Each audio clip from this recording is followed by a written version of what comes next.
Good evening, everybody. Happy Corp Day. Hello, hello. It is a very special boy's birthday, my son.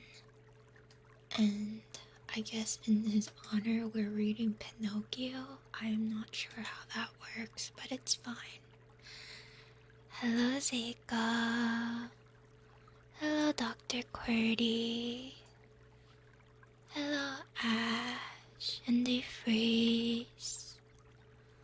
Hello, Bumble. Hello, Bent and Mochi. Hello, Thrash. I will resist the sleep this time. No, sleep is the goal. Everybody must sleep. You have no choice. I did have to mess with the audio again just a little bit.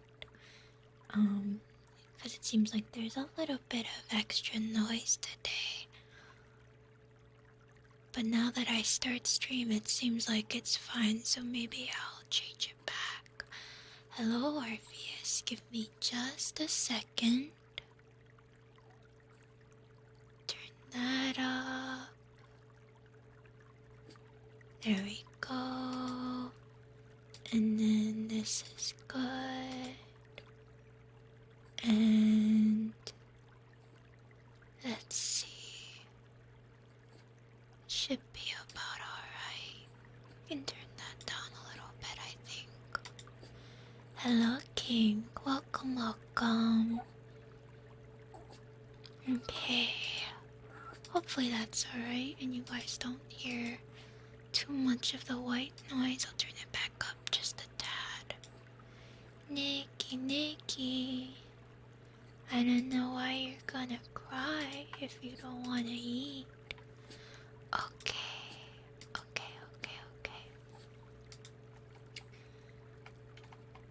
I wasn't sure what I wanted to read, so I was looking up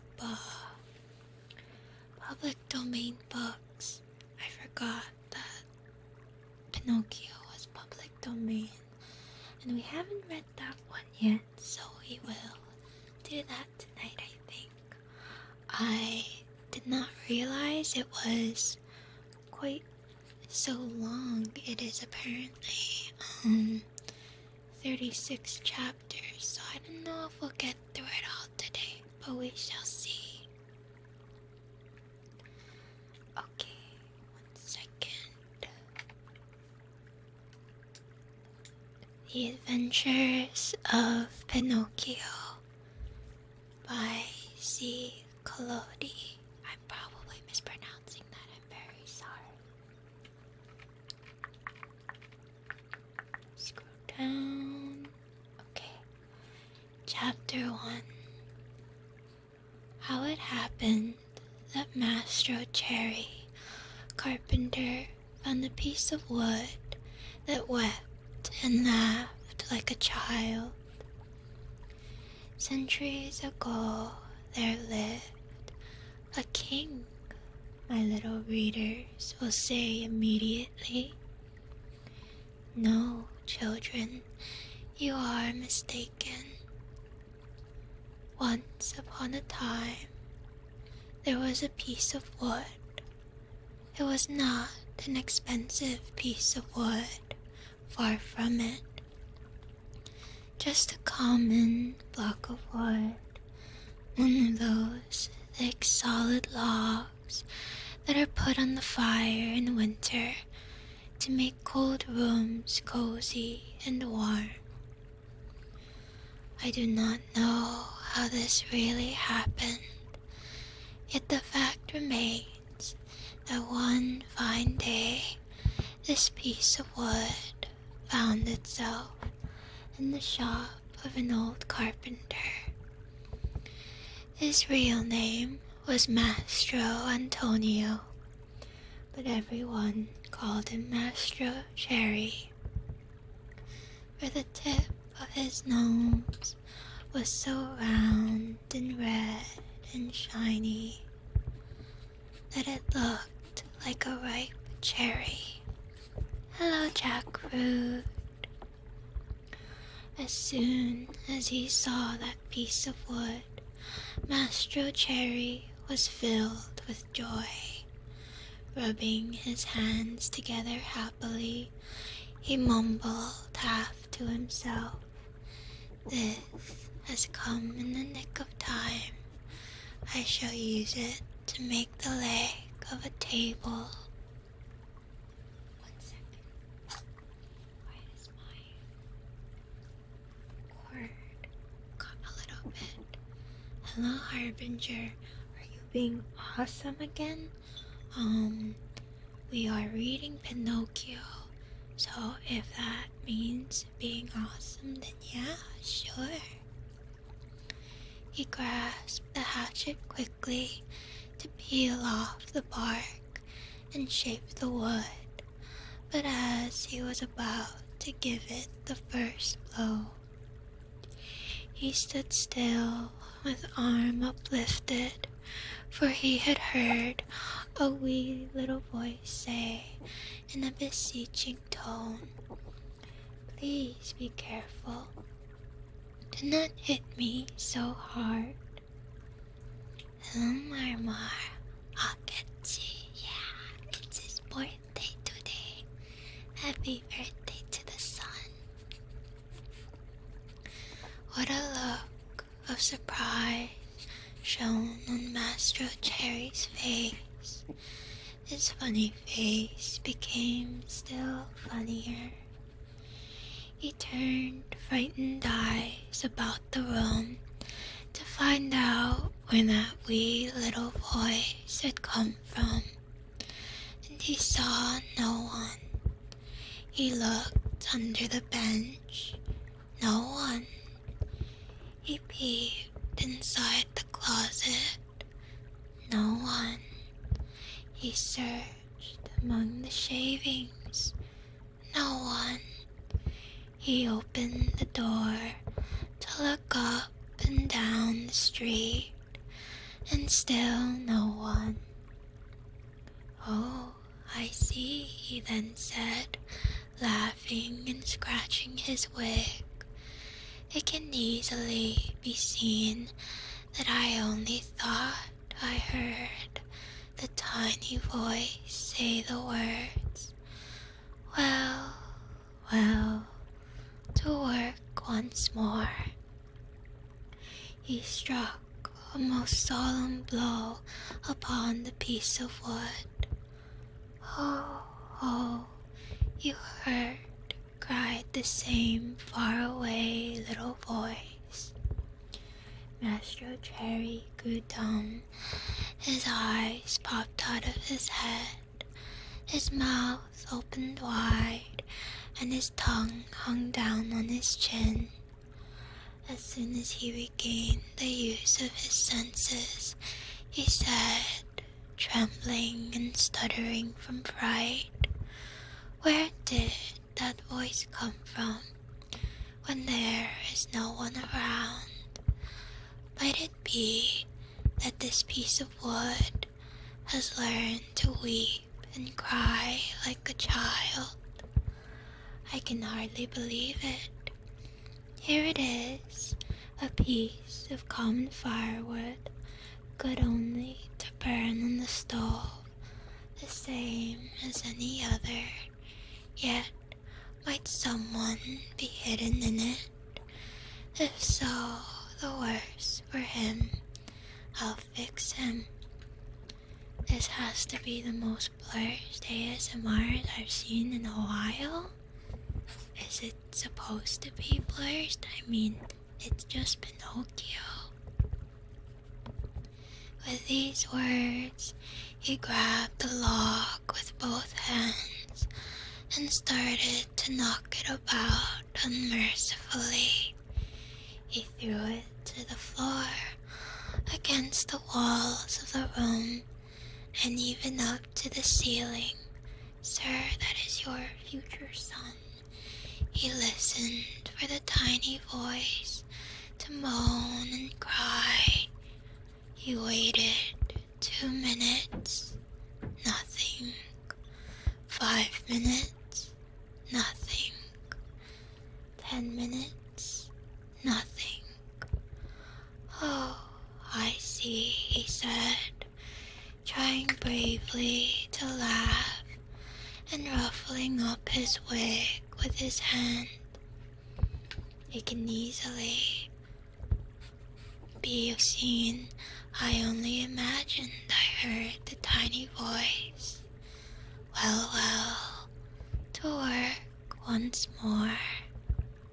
The poor fellow was scared half to death, so he tried to sing a gay song in order to gain courage.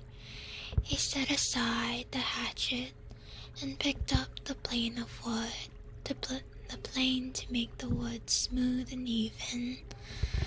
But as he drew it to and fro, he heard the same tiny voice.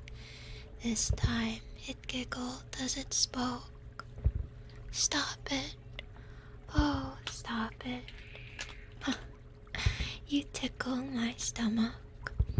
This time, poor Master Cherry fell as if shot. When he opened his eyes, he found himself sitting on the floor. His face had changed. Fright had turned even the tip of his nose from red to deepest purple. You're good, Mobilis. I thought you were referring to the fact that Maestro Cherry here was beating poor Pinocchio against the wall. I can see why they cut that out of the Disney version. Chapter 2. Maestro Cherry gives the piece of wood to his friend Geppetto, who takes it to make himself a marionette that will dance, fence, and turn somersaults.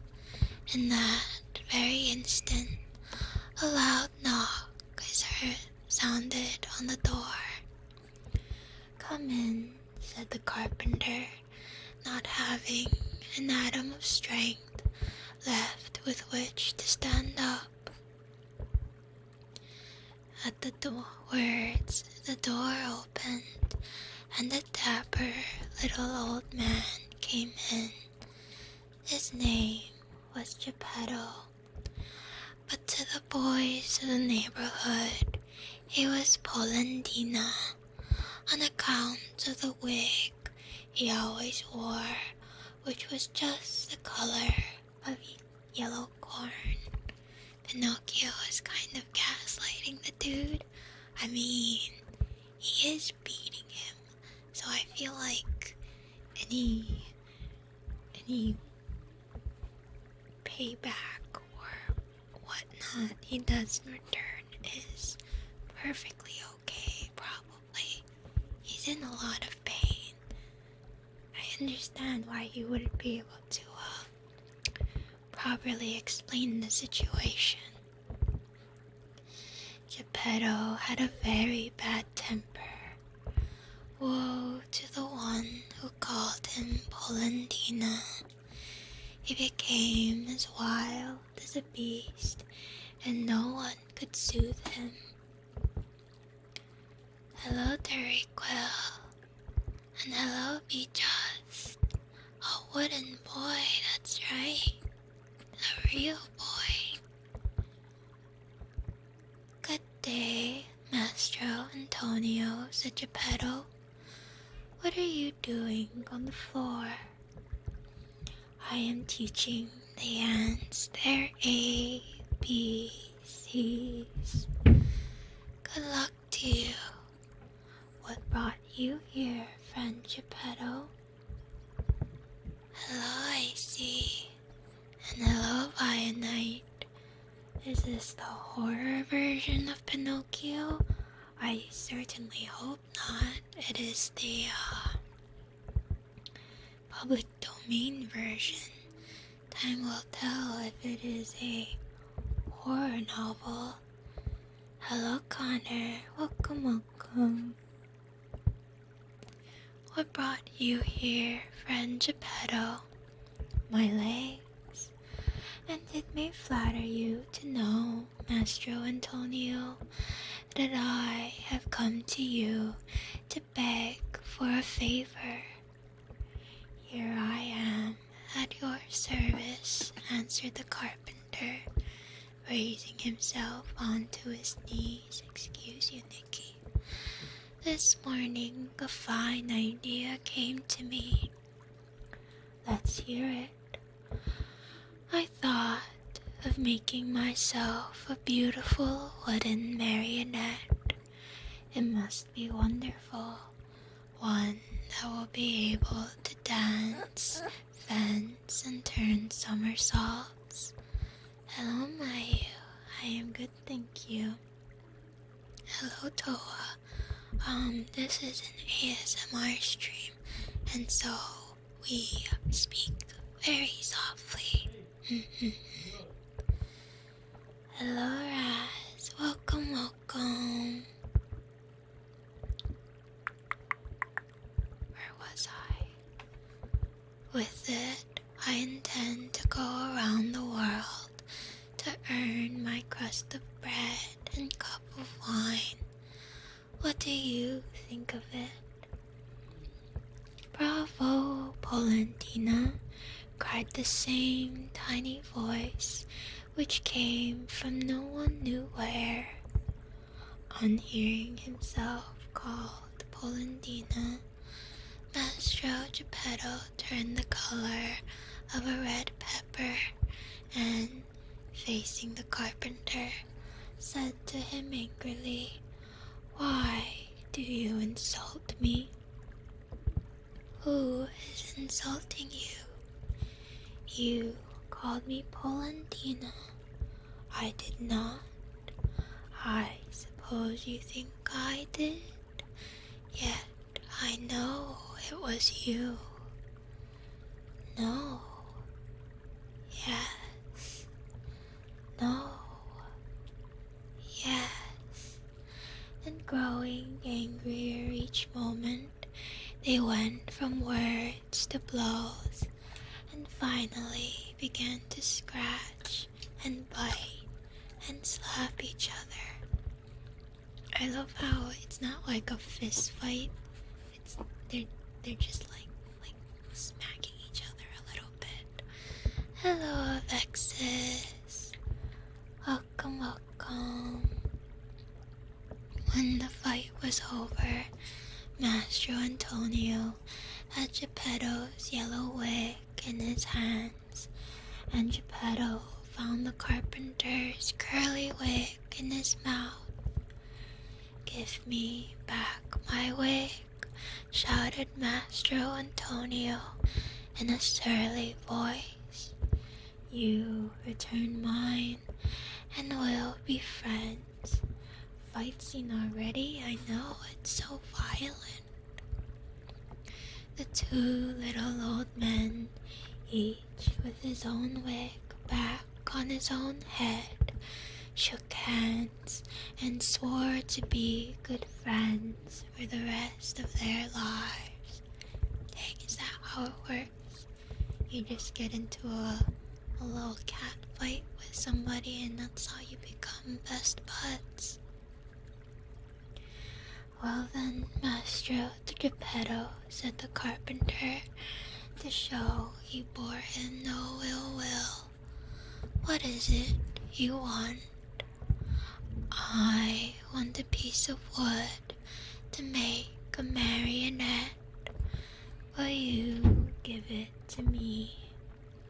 Mastro Antonio, very glad indeed, went immediately to his bench to get the piece of wood which had frightened him so. But as he was about to give it to his friend, with a wild jerk, it slipped out of his hands and hit against poor Geppetto's thin legs. "Ah, is this the gentle way, Mastro Antonio, in which you make your gifts. You have almost made me lame. I swear to you, I did not do it. It was I, of course. It's the fault of this piece of wood. You're right, but remember, you were the one to throw it at my legs. I did not throw it. Liar. Geppetto, do not insult me, or I shall call you Polendina. Idiot. Polendina. Donkey. Polendina. Ugly monkey. Polendina. Is this what this book is gonna be? I was not quite expecting this from Pinocchio, I guess. I haven't watched the movie in quite a bit. Round 2, let's go. Who are you guys betting on?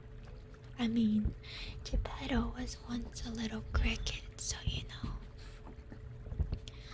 On hearing himself called Polendina for the 3rd time, Geppetto lost his head with rage and threw himself upon the carpenter. Then and there they gave each other a sound thrashing. After this fight, Mastro Antonio had 2 more scratches on his nose, and Geppetto had 2 buttons missing from his coat.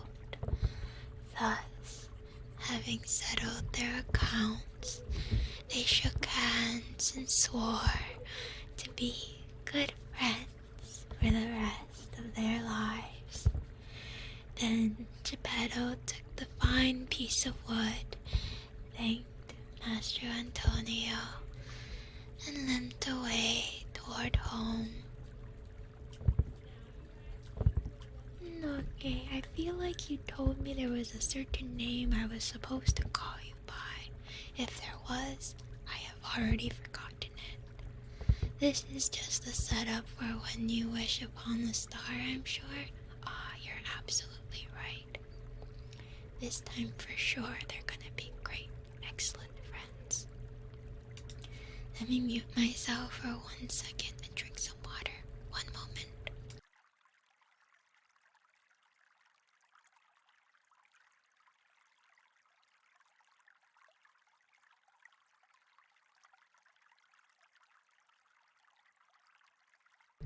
There we go. Chapter 3. As soon as he gets home, Geppetto fashions the marionette and calls it Pinocchio. The first pranks of the marionette. Little as Geppetto's house was, it was neat and comfortable.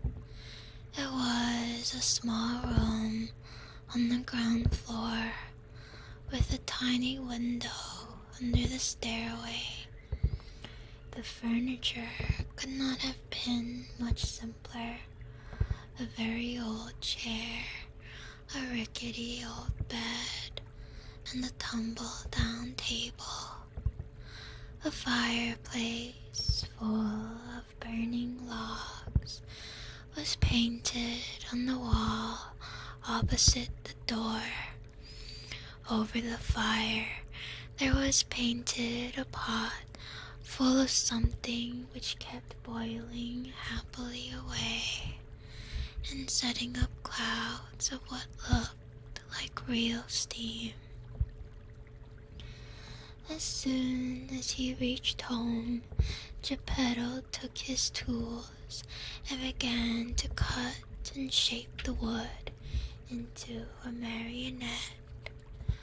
What shall I call him? He said to himself. I think I'll call him Pinocchio.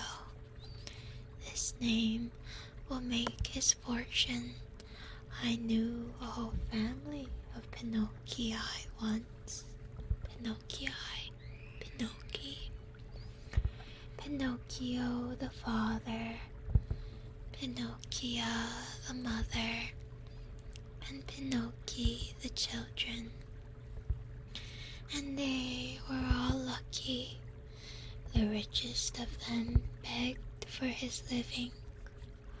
After choosing the name for his marionette, Geppetto set seriously to work to make the hair, the face, the forehead, the eyes. Fancy his surprise when he noticed that these eyes moved and then stared fixedly at him. Pinocchio, it almost sounds like a food of some kind.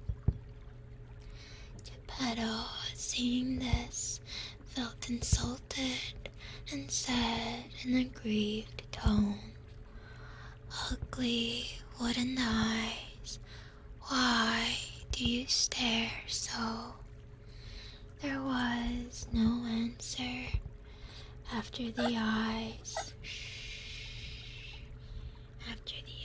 Nikki was a quiet taco. Sounds like a wooden robot army in chapter 5. I have no idea what you're talking about, I see. Is there a wooden robot army in Pinocchio? Here, quit your food, silly. It's right here. There was no answer. Thank you for the pinnocchio, Team Thrash. After the eyes, Geppetto made the nose, which began to stretch as soon as finished. It stretched and stretched and stretched till it became so long it seemed endless.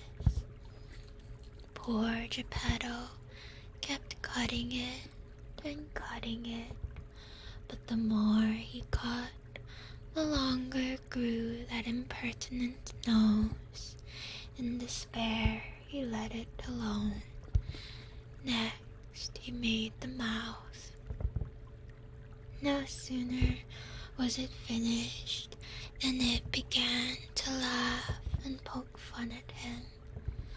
"Stop laughing," said Geppetto angrily, but he might as well have spoken to the wall. "Stop laughing, I say," he roared in a voice of thunder.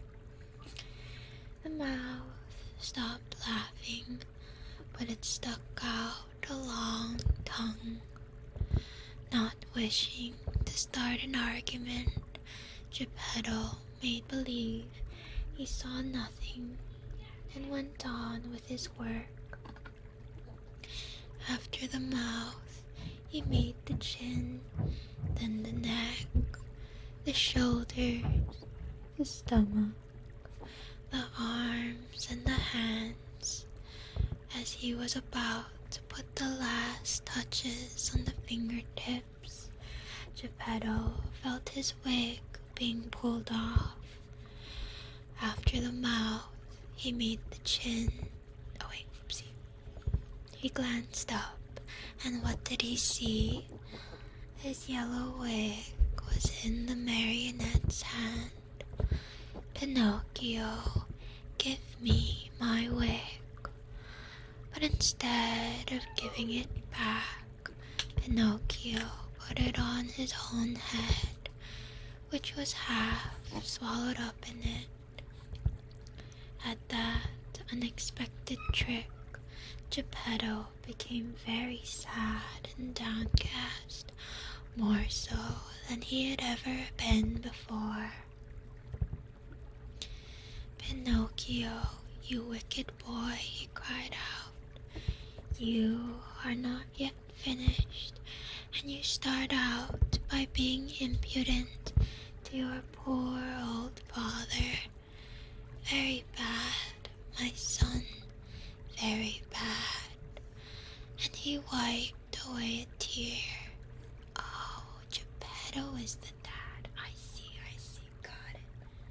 It's definitely been a while since I watched Pinocchio. Let's see.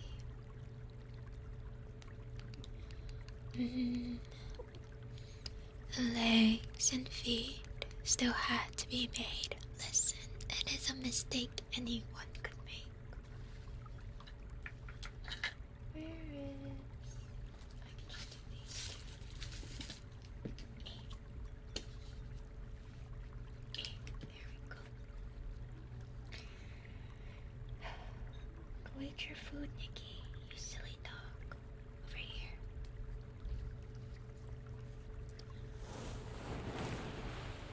As soon as they were done, Geppetto felt a sharp kick on the tip of his nose.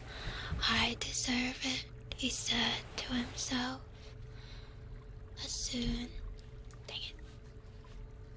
You gotta keep a better track of where I am.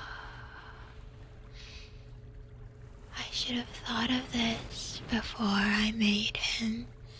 Now it's too late. He took hold of the marionette under his arms and put it on the floor to teach him to walk. Pinocchio's legs were so stiff that he could not move them, and Geppetto held his hand and showed him how to put one foot after the other. When his legs were limbered up, Pinocchio started walking by himself and ran all around the room. He came to the open door, and with one leap, he was out into the street. Away he flew. Poor Geppetto ran after him, but was unable to catch him. Where Pinocchio ran in leaps and bounds, his two wooden feet, as they beat on the stores of the street, making as much noise as 20 peasants in wooden shoes. Catch him, Geppetto kept shouting, but the people in the street, seeing a wooden marionette running like the wind, stood still to stare and to laugh until they cried. At last, by sheer luck, a carabinier, a military policeman, happened along who, hearing all that noise, thought that it might be a runaway colt, and stood bravely in the middle of the street with legs wide apart, firmly resolved to stop it and prevent any trouble. Pinocchio saw the carabinier from afar, and tried his best to escape between the legs of the big fellow, but without success. The carabinier grabbed him by the nose. It was an extremely long one and seemed made on purpose for that very thing, and returned him to Master Geppetto. The little old man wanted to pull on Pinocchio's ears. Think how he felt when, upon searching for them, he discovered that he had forgotten to make them. All he could do was to seize Pinocchio by the back of the neck and take him home. As he was doing so, he shook him 2 or 3 times and said to him angrily, "We're going home now. When we get home, we'll settle this matter." Pinocchio, On hearing this, threw himself on the ground and refused to take another step. One person after another gathered around the two. Some said one thing, some another. Poor Marionette called out a man. I am not surprised he doesn't want to go home. Geppetto, no doubt, will beat him unmercifully. He is so mean and cruel. I'm supposed to be doing stuff, but this is too relaxing. I will go to bed. Mission accomplished. Good night, Dr. Cordy. Geppetto looks like a good man, added another. But with boys, he's a real tyrant. If we leave that poor Marionette in his hands, you may tear them to pieces. They said so much that finally the Carabinier ended matters by setting Pinocchio at liberty and dragging Geppetto to prison. This is not how I remember this movie going. The poor old fellow did not know how to defend himself, but wept and wailed like a child, and said between his sobs, "Ungrateful boy, to think I tried so hard to make you a well-behaved marionette. I mean, you only knew him for like half an hour. I deserve it, however. I should have given the matter much more thought. What happened after this is an almost unbelievable story, but you may read it, dear children, in the chapters that follow. So far, the book's a PSA on why you shouldn't have kids. It sounds about right. I think it's meant to be like a warning to children. You better behave or you're gonna end up like poor Pinocchio or something. Okay. Muting again for water. Stay hydrated, fellas.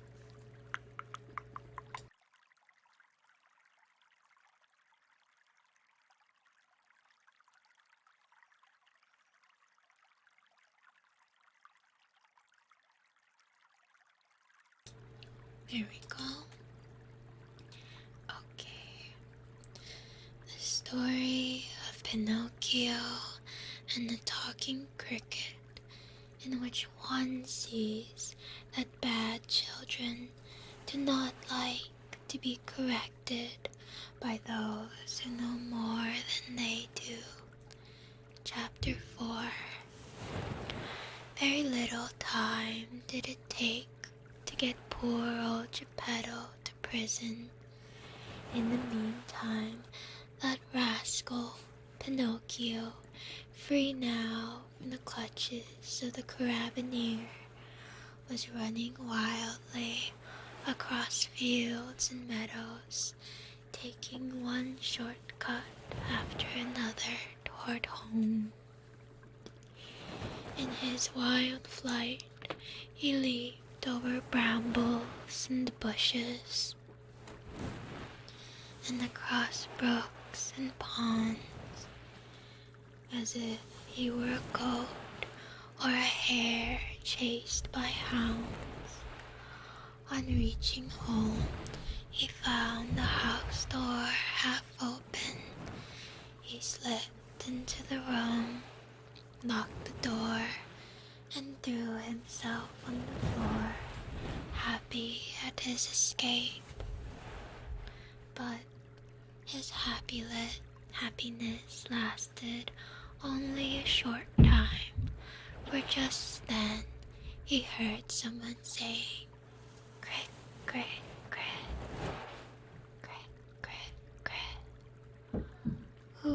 is calling me?" asked Pinocchio, greatly frightened. Pinocchio turned and saw a large cricket crawling slowly up the wall. That would be my cue to leave.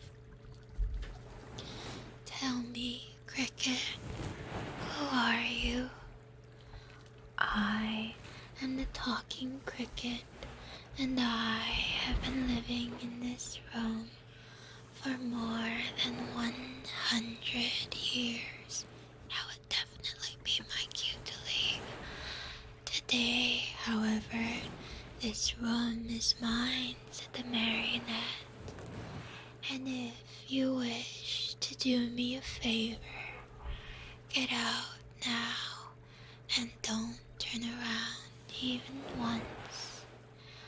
"I refuse to leave this spot," answered the cricket, "until I have told you a great truth." "Tell it then, and hurry." Woe to boys who refuse to obey their parents and run away from home. The author was definitely a parent, 100%.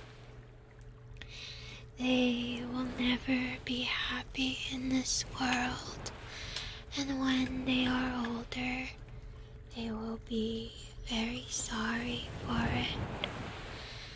Sing on, cricket mine, as you please. What I know is that tomorrow at dawn I leave this place forever. If I stay here, the same thing will happen to me which happens to all other boys and girls. They are sent to school, and whether they want to or not, they must study. As for me, let me tell you, I hate to study. It's much more fun, I think, to chase after butterflies, climb trees, and steal birds' nests. Poor little silly, don't you know that if you go on like that, you will grow into a perfect donkey, and that you'll be the laughing stock of everyone? "Keep still, you ugly cricket," cried Pinocchio. But the cricket, who was a wise old philosopher, instead of being offended at Pinocchio's impudence, continued in the same tone. "If you do not like going to school, why don't you at least learn a trade so that you can earn an honest living?" I also hate to study. I thought that too when he said that. Relatable. "Shall I tell you something?" asked Pinocchio, who was beginning to lose patience. "Of all the trades in the world, there is only one that really suits me. And what can that be? That of eating, drinking, sleeping, playing, and wandering around from morning till night.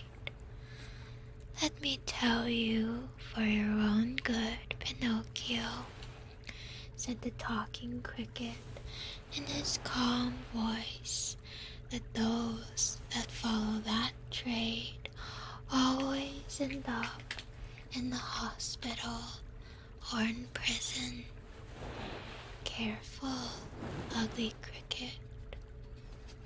If you make me angry, you'll be sorry." Poor Pinocchio, I am sorry for you. Why? Because you are a marionette, and what is much worse You have a wooden head. Pinocchio too relatable. Yeah. Eating, drinking, sleeping, playing, wandering around from morning till night. Doesn't sound so bad.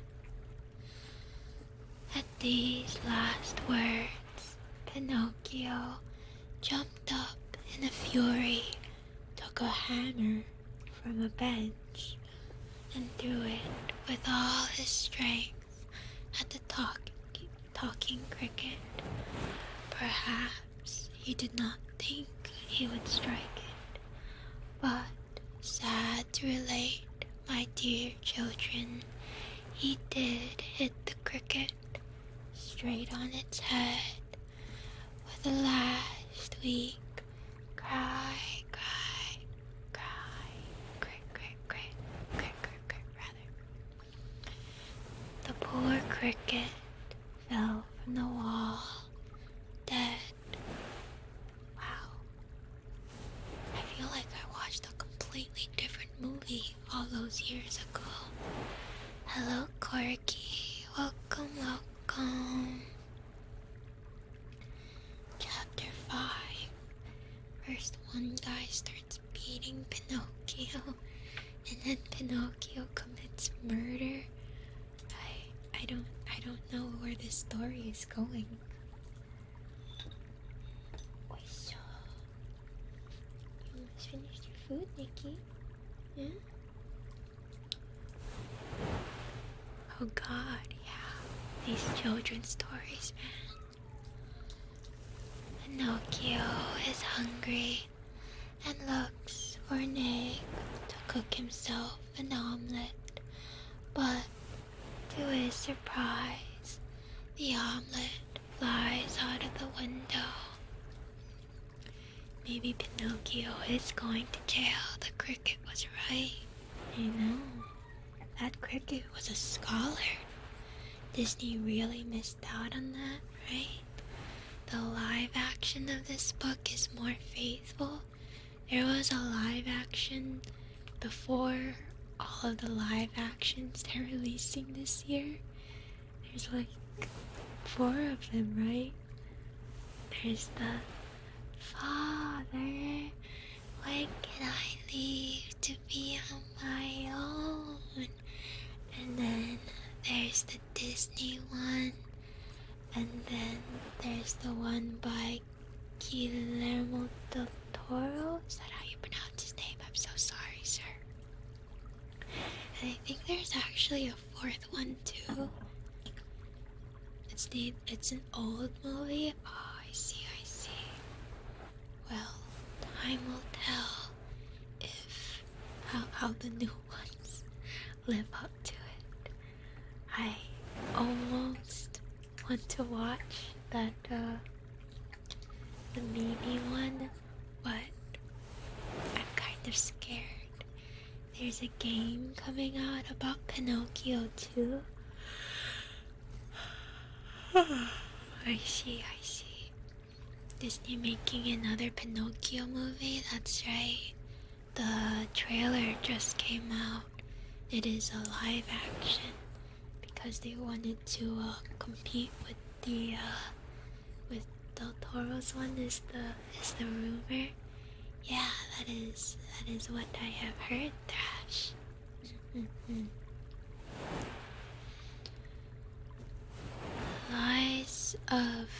Eyes of Pinocchio looks really gloomy and dark. Oh, I see. Not gonna lie. Personally, I am not really one for dark remakes of fairy tales.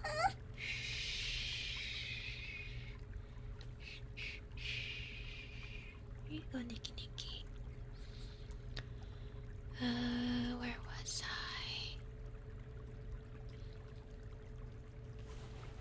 Looks for an egg to cook himself an omelet, but to his surprise, the omelet flies out of the window. If the cricket's death scared Pinocchio at all. Oh, Nikki, it was only for a very few moments. Do you want to go down? Oisho.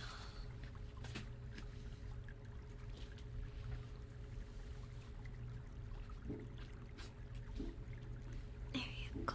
I am losing the feeling in my legs. Nice of he looks fired. Hopefully the gameplay and story is good. Oh, that's the game one. Interesting. We shall see. Digimon made a Pinocchio, aka Puppetmon. I mean, I guess so. Ash, thank you for the Pata corporate team, for the birthday boy. And Mayu, thank you for the stretcher team. I will do my best not to lose my legs. I need those. Good night, Hibari. Have a good sleep. Okay. If the cricket's death scared Pinocchio at all, it was only for a very few moments. For as night came on, a queer, empty feeling at the pit of his stomach reminded the marionette that he had eaten nothing yet.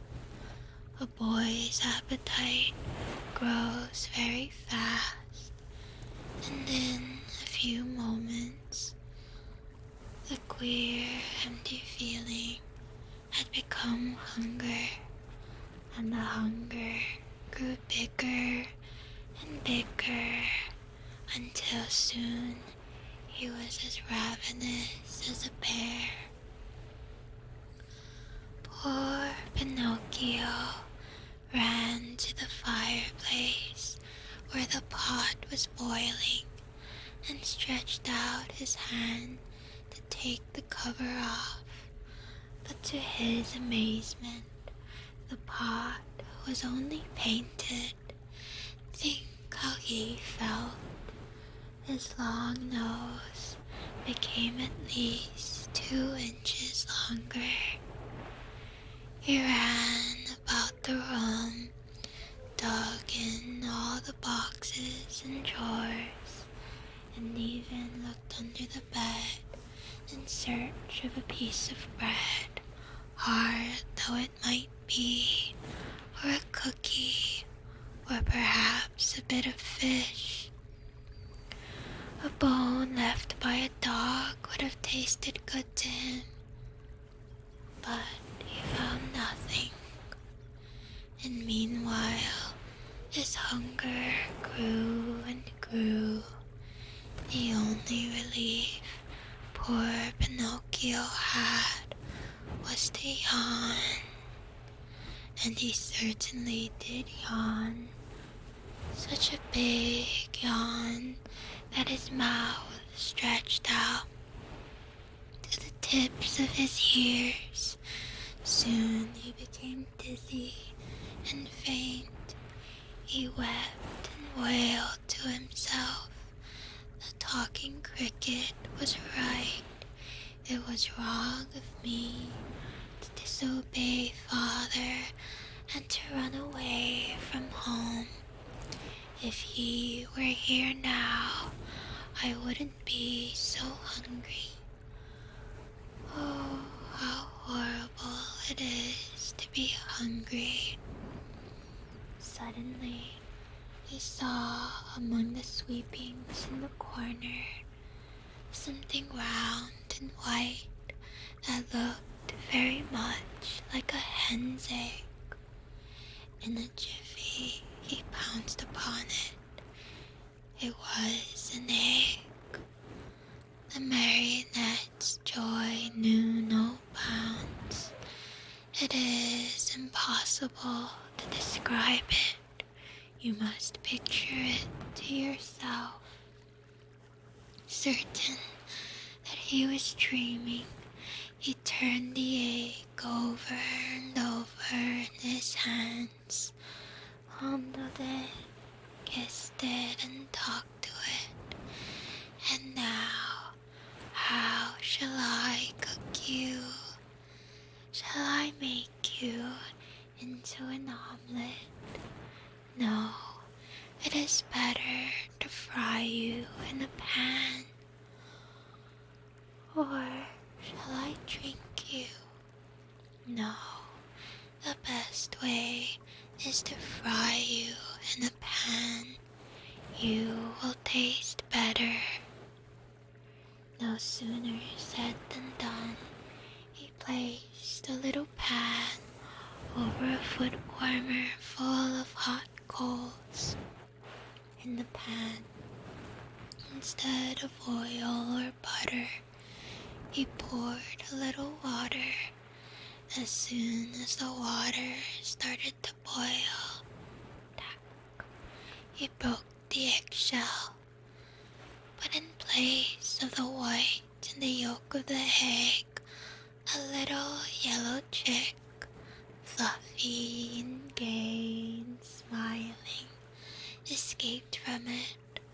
Bowing politely to Pinocchio, he said to him, "Many, many thanks indeed, Mr. Pinocchio, for having saved me the trouble of breaking my shell. Goodbye, and good luck to you, and remember me to the family." With these words, he spread out his wings and, darting to the open window, he flew away from space till he was out of sight. I don't remember any of this. You mean you don't remember Pinocchio dying of starvation? Disney sure did take their liberties, huh?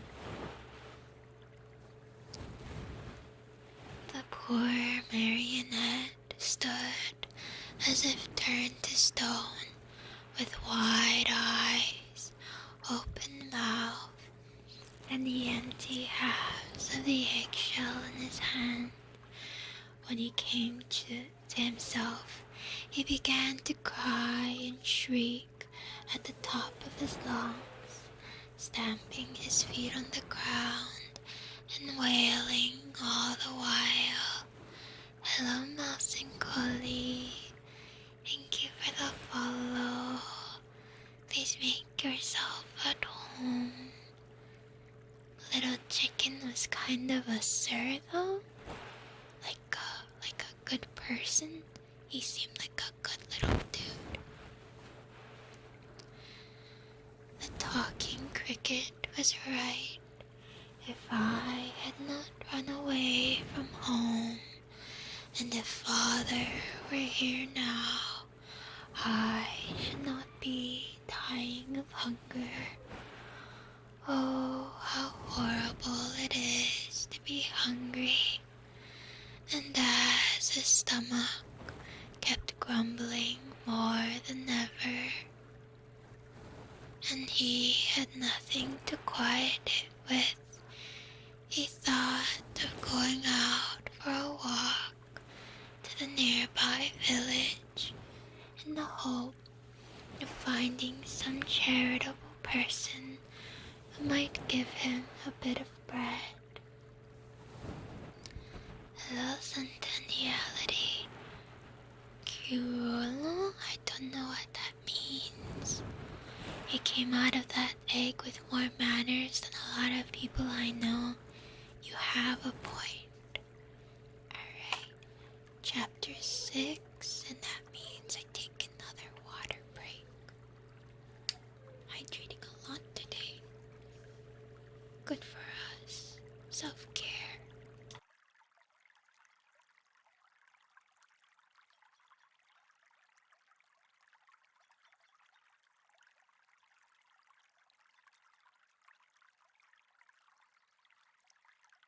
Okay, I was just making sure Nikki still had water. She does. She is sleeping now. Pinocchio falls asleep with his feet on a foot warmer and awakens the next day with his feet all burned off. What? Pinocchio hated the dark street, but he was so hungry that, in spite of it, he ran out of the house. The night was pitch black. It thundered, and bright flashes of lightning now and again shot across the sky, turning it into a sea of fire. An angry wind blew cold and raised dense clouds of dust, while the trees shook and moaned in a weird way. You know who else is moaning in the background right now? I don't know if you guys can hear it, but Emmy has been whining for so long. I think she's begging for food scrap, for table scraps. It's just what she does. Pinocchio was greatly afraid of thunder and lightning, but the hunger he felt was far greater than his fear. In a dozen leaps and bounds, he came to the village, tired out, puffing like a whale and with tongue hanging. The whole village was dark and deserted. The stores were closed, the doors, the windows, in the streets. Not even a dog could be seen. It seemed the village of the dead. Pinocchio, in desperation, ran up to a doorway, threw himself upon the bell, and pulled it wildly, saying to himself, "Someone will surely answer that." He was right. An old man in a nightcap opened the window and looked out. He called down angrily, "What do you want at this hour of night? Will you be good enough to give me a bit of bread? I am hungry." "Wait a minute, and I'll come right back," answered the old fellow, thinking he had to deal with one of those boys who loved to roam around at night, ringing people's bells while they were peacefully asleep. After a minute or two, the same voice cried, "Get under the window and hold out your hat." Pinocchio had no hat, but he managed to get under the window just in time to feel a shower of ice-cold water pour down on his poor wooden head, his shoulders, and over his whole body. He returned home as wet as a rag and tired out from weariness and hunger. As he no longer had any strength left with which to stand, he sat down on a little stool and put his 2 feet on the stove to dry them. There he fell asleep, and while he slept, his wooden feet began to burn. Slowly, very slowly, they blackened and turned to ashes. Pinocchio snored away happily, as if his feet were not his own. At dawn, he opened his eyes just as a loud knocking sounded at the door. "Who is it?" he called, yawning and rubbing his eyes. "It is I," answered a voice. It was the voice of Geppetto. Chapter 7. Geppetto returns home and gives his own breakfast to the marionette. The poor marionette, who was still half asleep, had not yet found out that his 2 feet were burned and gone. As soon as he heard his father's voice, he jumped up from his seat to open the door, but as he did so, he staggered and fell headlong to the floor. In falling, he made as much noise as a sack of wood falling from the 5th story of a house. "Open the door for me," Geppetto shouted from the street. "Father, dear father, I can't," answered the marionette in despair, crying and rolling on the floor. "Why can't you?" "Because someone has eaten my feet." "And who has eaten them?" "The cat," answered Pinocchio, seeing that little animal busily playing with some shavings in the corner of the room. "Open, I say," repeated Geppetto, "or I'll give you a sound whipping when I get in. Father, believe me, I can't stand up. Oh dear, I shall have to walk on my knees all my life." Geppetto, thinking that all these tears and cries were only other pranks of the marionette, climbed up the side of the house and went in through the window. "Am I already asleep? Is this my nightmare? Should I pinch myself? What do you mean, Icy? Do you not have dreams of propping your little wooden feet over the stove and taking a nice nap and waking up to them being burned away? Isn't this nice and comfy?" Oh boy.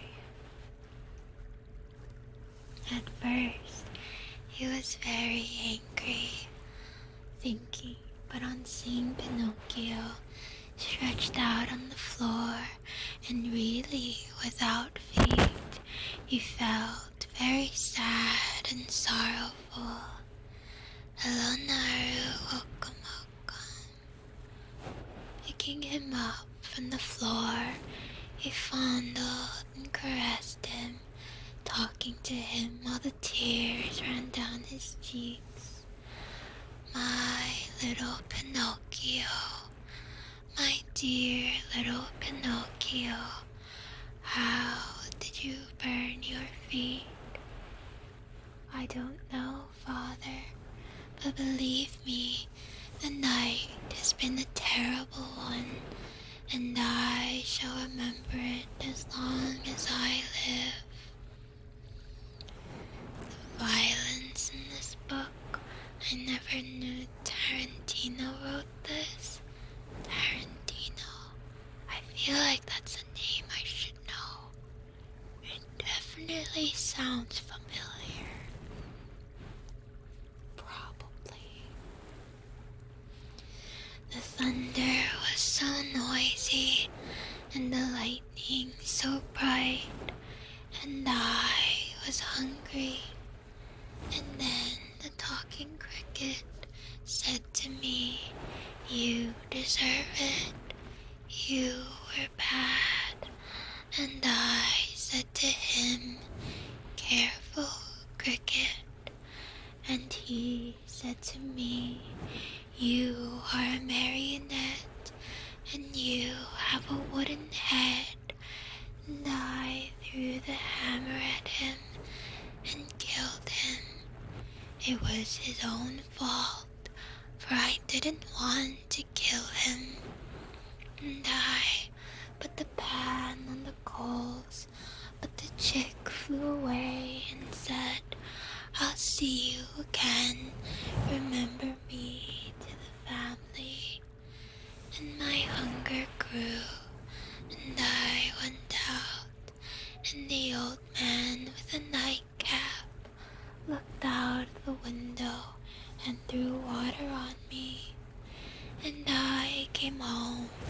and put my feet on the stove to dry them because I was still hungry. And I fell asleep, and now my feet are gone, but my hunger isn't. Oh, oh, oh. And poor Pinocchio began to scream and cry so loudly that he could be heard for miles around. Director of Pulp Fiction, you know, I've always heard the term Pulp Fiction, but I never did know what it meant. Today, we will find out the power of Google. What is Pulp Fiction? Let's see. Oh, it's a movie, I see. The lives of two mob hitmen, a boxer, a gangster and his wife, and a pair of diner bandits intertwined in 4 tales of violence and redemption. Good for them. I hope they had a good time. I see. A movie. I thought that it was a genre. Anyway.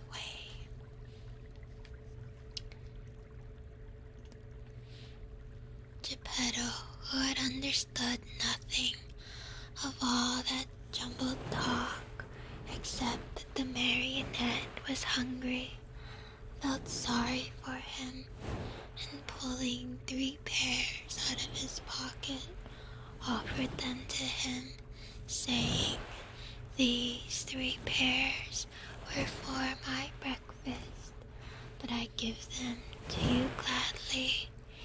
Eat them and stop weeping. I have not eaten a pear in so long. I want a pear." I'm concerned by your movie choices. Never seen Pulp Fiction, but knows Birdemic. Listen, Thrash. Bad movies are great.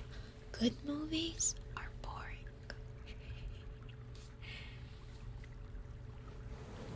If you want me to eat them, please peel them for me.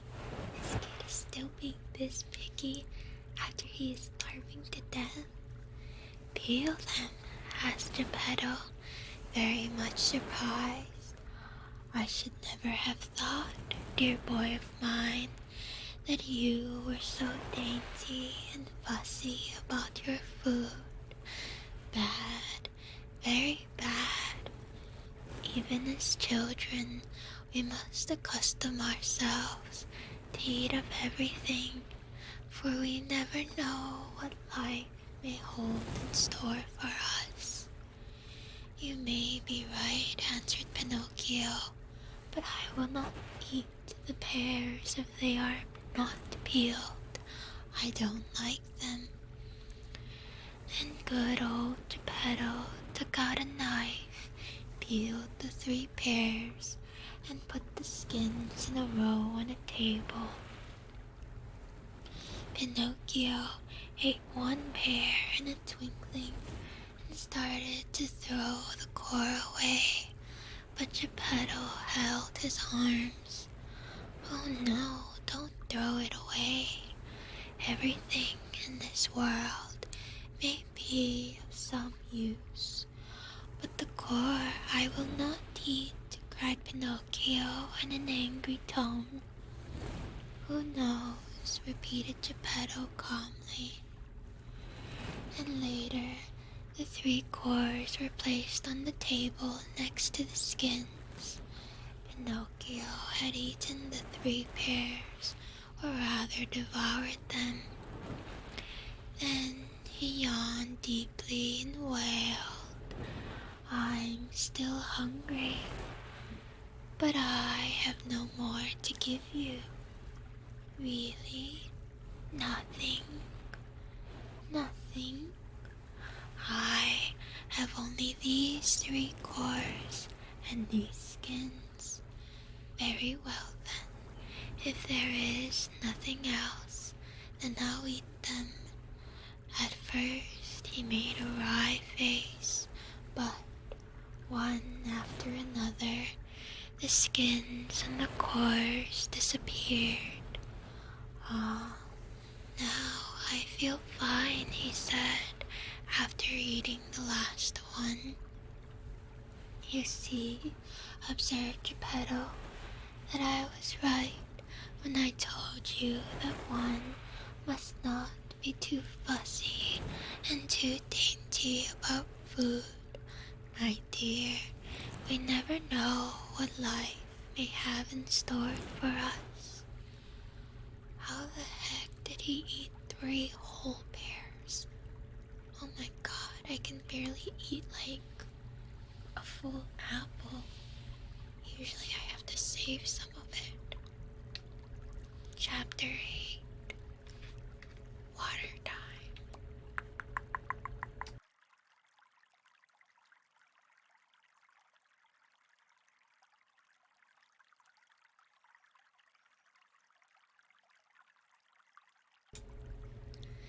Geppetto makes Pinocchio a new pair of feet and sells his coat to buy him an ABC book.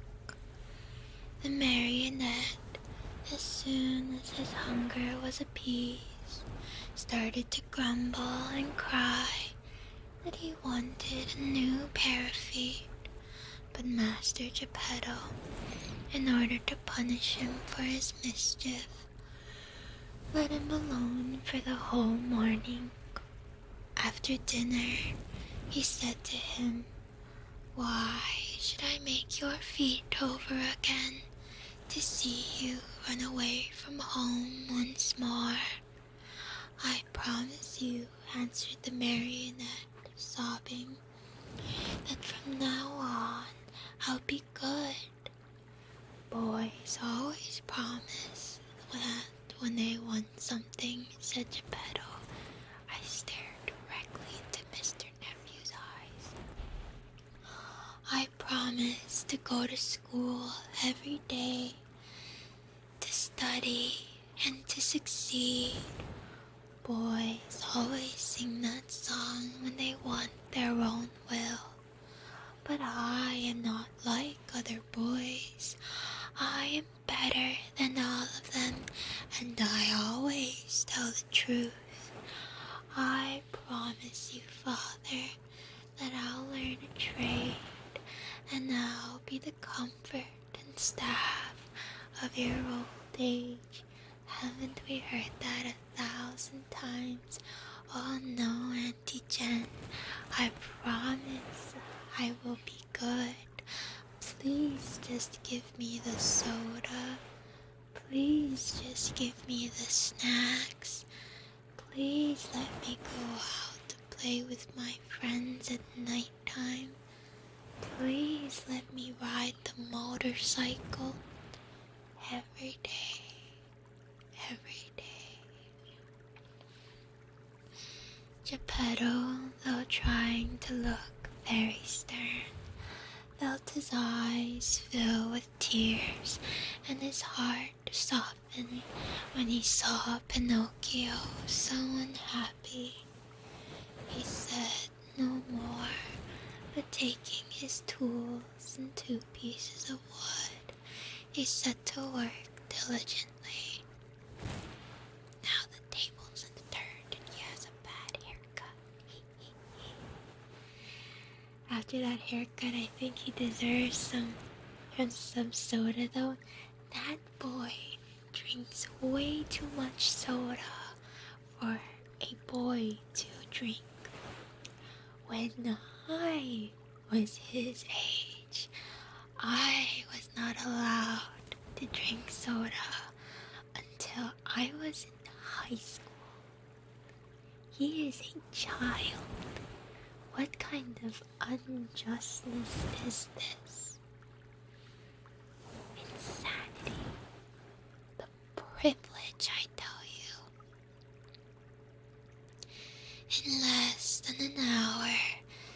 feet were finished. Two slender and nimble little feet, strong and quick, modeled as if by an artist's hands. Close your eyes and go to sleep, Geppetto then said to the marionette. Pinocchio closed his eyes and pretended to sleep, while Geppetto stuck on the 2 feet with a bit of glue melted in an eggshell, doing his work so well that the joint could hardly be seen. Auntie Jen dropping the back in my day. That's right, I did that. As soon as the marionette felt his new feet, he gave one leap from the table and started to skip and jump around as if he had lost his head from very joy. To show you how grateful I am to you, Father, I'll go to school now. But to go to school, I need a suit of clothes. Geppetto did not have a penny in his pocket, so he made his son a little suit of flowered paper, a pair of shoes from the bark of a tree, and a tiny cap from a bit of dough. Pinocchio ran to look at himself in a bowl of water, and he felt so happy that he said proudly, "Now I look like a gentleman." "Truly," answered Geppetto, "but remember that fine clothes do not make the man unless they be neat and clean." "Very true," answered Pinocchio, "but in order to go to school, I still need something very important." "What is it?" "An ABC book, to be sure. But how shall we get it?" "That's easy. We'll go to a bookstore and buy it." "And the money?" "I have none." "Neither have I," said the old man sadly. Pinocchio, although a happy boy always, became sad and downcast at these words. When poverty shows itself, even mischievous boys understand what it means. "What does it matter after all?" cried Geppetto all at once, as he jumped up from his chair. Putting on his old coat full of darns and patches, he ran out of the house without another word. After a while he returned. In his hands he had the ABC book for his son, but the old coat was gone. The poor fellow was in his shirt sleeves, and the day was cold. "Where's your coat, Father?" "I have sold it." "Why did you sell your coat?" "It was too warm." Pinocchio understood the answer in a twinkling, and, unable to restrain his tears, he jumped on his father's neck and kissed him over and over. Chapter 9. Hello, Scribbles. And hello, Ethereus. Welcome. Alrighty. Water time. 1 second.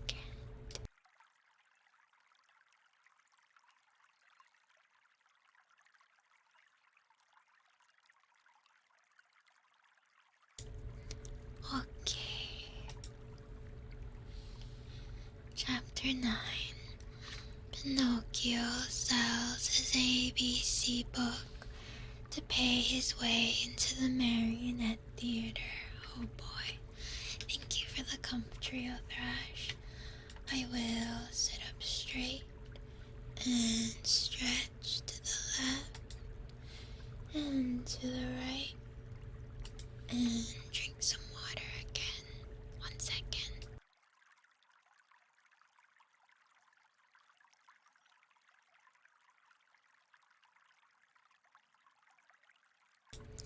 There we go.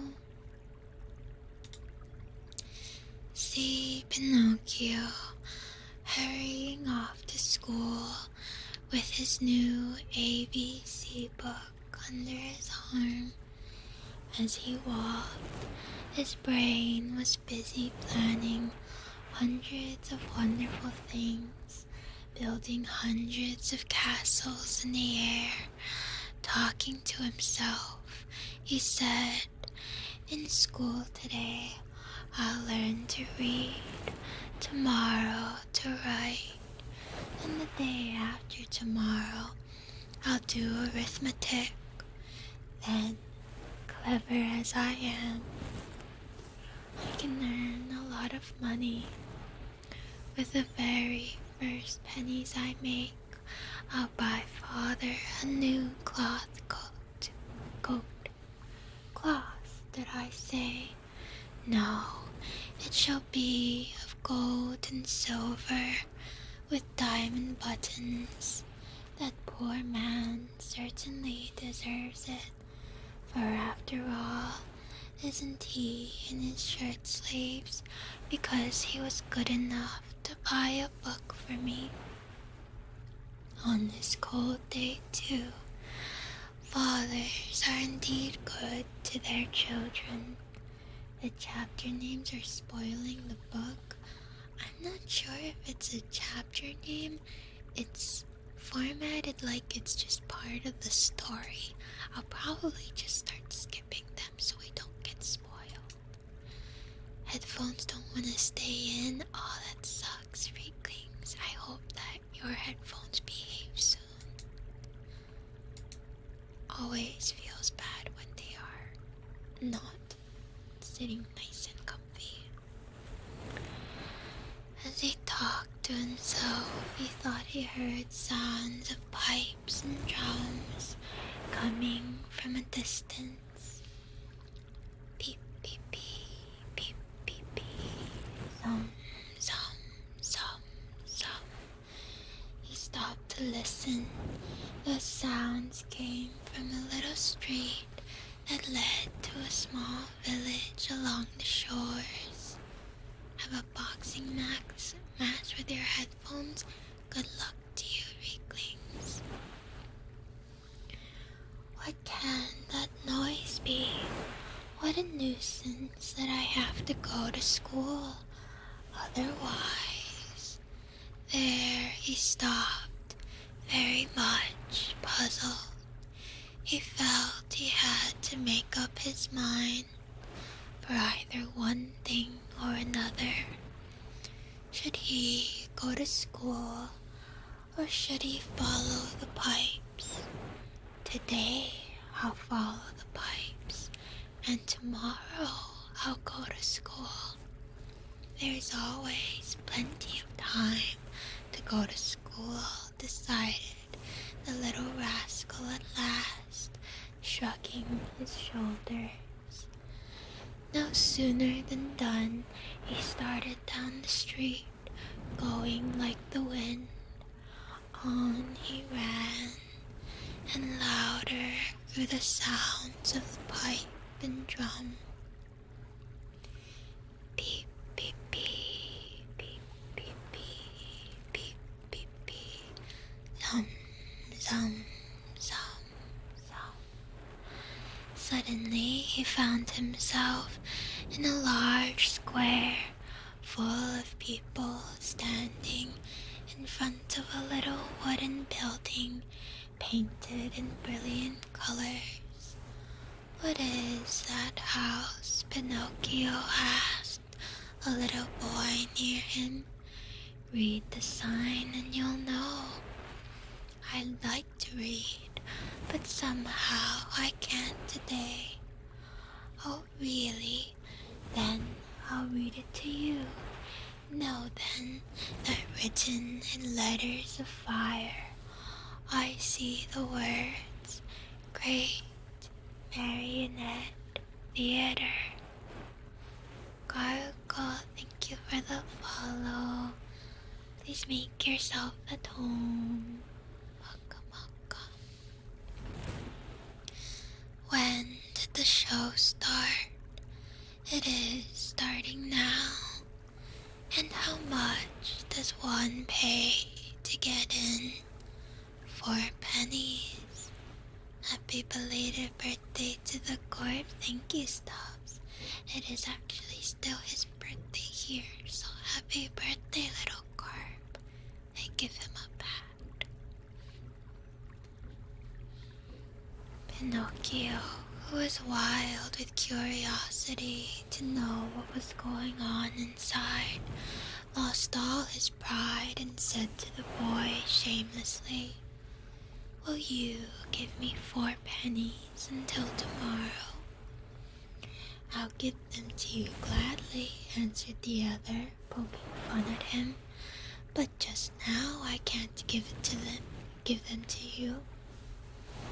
For the price of 4 pennies, I'll sell you my coat. If it rains, what shall I do with a coat of flowered paper? I could not take it off again. Do you want to buy my shoes? They are only good enough to light a fire with. What about my hat? Fine bargain indeed. A cap of dough, the mice might come and eat it from my head. Pinocchio was almost in tears. He was just about to make one last offer, but he lacked the courage to do so. He hesitated. He wondered. He could not make up his mind. At last he said, Will you give me 4 pennies for the book? I am a boy, and I buy nothing from boys, said the little fellow with far more common sense than the marionette. I'll give you 4 pennies for your ABC book, said a rag picker who stood by. Then and there the book changed hands, and to think that poor old Geppetto sat at home in his shirt sleeves, shivering with cold, having sold his coat to buy that little book for his son. Chapter 10, and this is why you don't have kids. Quick as a flash, Pinocchio disappeared into the marionette theater, and then something happened which almost caused a riot. The curtain was up, and the performance had started. Harlequin and Pulcinella were reciting on the stage, and as usual, they were threatening each other with sticks and blows. The theater was full of people enjoying the spectacle and laughing till they cried at the antics of the 2 marionettes. The play continued for a few minutes, and then suddenly, without any warning, Harlequin stopped talking. Turning toward the audience, he pointed to the rear of the orchestra, yelling wildly at the same time, Look, look, am I asleep or awake? Or do I really see Pinocchio there? Yes, yes, it is Pinocchio, yelled all the marionettes, pouring out of the wings It is Pinocchio. It is our brother Pinocchio. Hurrah for Pinocchio. Pinocchio, come up to me, shouted Harlequin. Come to the arms of your wooden brothers. At such a loving invitation, Pinocchio, with one leap from the back of the orchestra, found himself in the front rows. With another leap, he was on the orchestra leader's head. With a third, he landed on the stage. It is impossible to describe the shrieks of joy, the warm embraces, the knocks, and the friendly greetings with which that strange company of dramatic actors and actresses received Pinocchio. It was a heart-rending spectacle, but the audience, seeing that the play had stopped, became angry and began to yell. The yelling was of no use, for the marionettes, instead of going on with their act, made twice as much racket as before.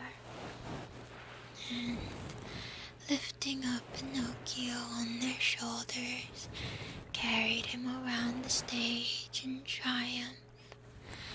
At that very moment, the director came out of his room. He had such a fearful appearance that one look at him would fill you with horror. His beard was as black as pitch, and so long that it reached from his chin down to his feet. His mouth was as wide as an oven, his teeth like yellow fangs, and his eyes two glowing red coals. In his huge hairy hands a long whip made of green snakes and black cats' tails twisted together, swished through the air in a dangerous way. At the unexpected apparition, no one dared even to breathe. One could almost hear a fly go by. Those poor marionettes, one and all, trembled like leaves in a storm. What? Why have you brought such excitement into my theater? The huge fellow asked Pinocchio with the voice of an ogre suffering with the cold. Believe me, Your Honor, the fault was not mine. Enough, be quiet. I'll take care of you later. As soon as the play was over, the director went to the kitchen where a fine big lamb was slowly turning on the spit. More wood was needed to finish cooking it. He called Harlequin and Pulcinella and said to them, "Bring that marionette to me. He looks as if he were made of well-seasoned wood.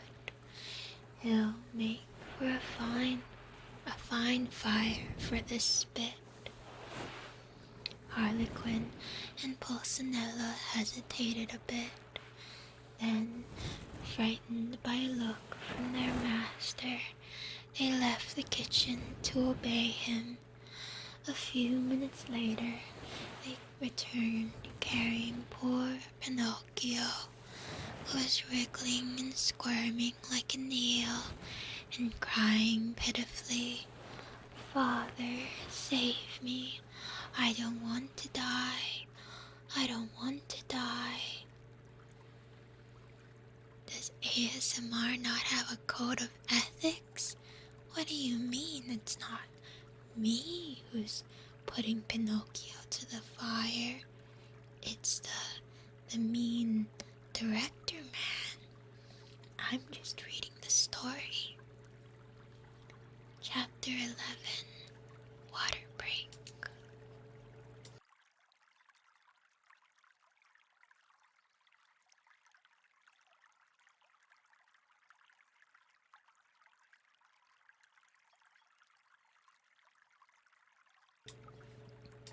Alrighty. In the theater, great excitement reigned. Fire Eater, this was really his name, was very ugly, but he was far from being as bad as he looked. Proof of this is that when he saw the poor marionette being brought to him, struggling with fear and crying, "I don't want to die, I don't want to die," he felt sorry for him and began first to waver and then to weaken. Finally, he could no longer control himself and gave a loud sneeze. At that sneeze, Harlequin, until then had been as sad as a weeping willow, smiled happily and leaning toward the marionette, whispered to him, "Good news, brother mine. Fire Eater has sneezed, and this is a sign that he feels sorry for you. You are saved. For be it known that while other people, when sad and sorrowful, weep and wipe their eyes, Fire Eater, on the other hand, had the strange habit of sneezing each time he felt happy. The way was just as good as any other to show the kindness of his heart. After sneezing, Fire Eater, ugly as ever, cried to Pinocchio, "Stop crying. Your wails give me a funny feeling down here in my stomach, and chee, chee." Two loud sneezes finished his speech. "God bless you," said Pinocchio. "Thanks. Are your father and mother still living?" demanded Fire Eater. "My father, yes. My mother I have never known. His sneezing is contagious. I have to sneeze too." "Your poor father would suffer terribly if I were to use you as firewood." "Poor old man. I feel sorry for him. Etchee, etchee, etchee." Three more sneezes sounded, louder than ever. "God bless you," said Pinocchio. "Thanks. However, I ought to be sorry for myself too just now. My good dinner is spoiled. I have no more wood for the fire, and the lamb is only half cooked. Never mind. In your place, I'll burn some other marionette. Hey there, officers." At the call, two wooden officers appeared, long and thin as a yard of rope, with queer hats on their heads and swords in their hands. Fire Eater yelled at them in a hoarse voice, "Take Harlequin, tie him, and throw him on the fire. I want my lamb well done." Think how poor Harlequin felt. He was so scared that his legs doubled up under him and he fell to the floor. Pinocchio, at that heartbreaking sight, threw himself at the feet of Fire Eater and, weeping bitterly, asked in a pitiful voice, which could scarcely be heard. Have pity, I beg of you, Signor. There are no signori here. Have pity, kind sir. There are no sirs here. Have pity, your excellency. On hearing himself addressed as your excellency, the director of the marionette theater sat up very straight in his chair, stroked his long beard, and becoming suddenly kind and compassionate, smiled proudly as he said to Pinocchio, "Well, what do you want from me now, marionette? I beg for mercy for my poor friend Harlequin, who has never done the least harm in his life." "There is no mercy here, Pinocchio. I have spared you. Harlequin must burn in your place. I am hungry, and my dinner must be cooked." "In that case," said Pinocchio proudly, as he stood up and flung away his cap of dough, "in that case my duty is clear. Come, officers, tie me up and throw me on those flames. No, it is not fair for poor Harlequin, the best friend that I have in the world, even though I just met him, to die in my place." These brave words, said in a piercing voice, made all the other marionettes cry. Even the officers, who were made of wood also, cried like two babies. Fire Eater at first remained hard and cold as a piece of ice, but then, little by little, he softened and began to sneeze. And after 4 or 5 sneezes, he opened wide his arms and said to Pinocchio, "You are a brave boy. Come to my arms and kiss me."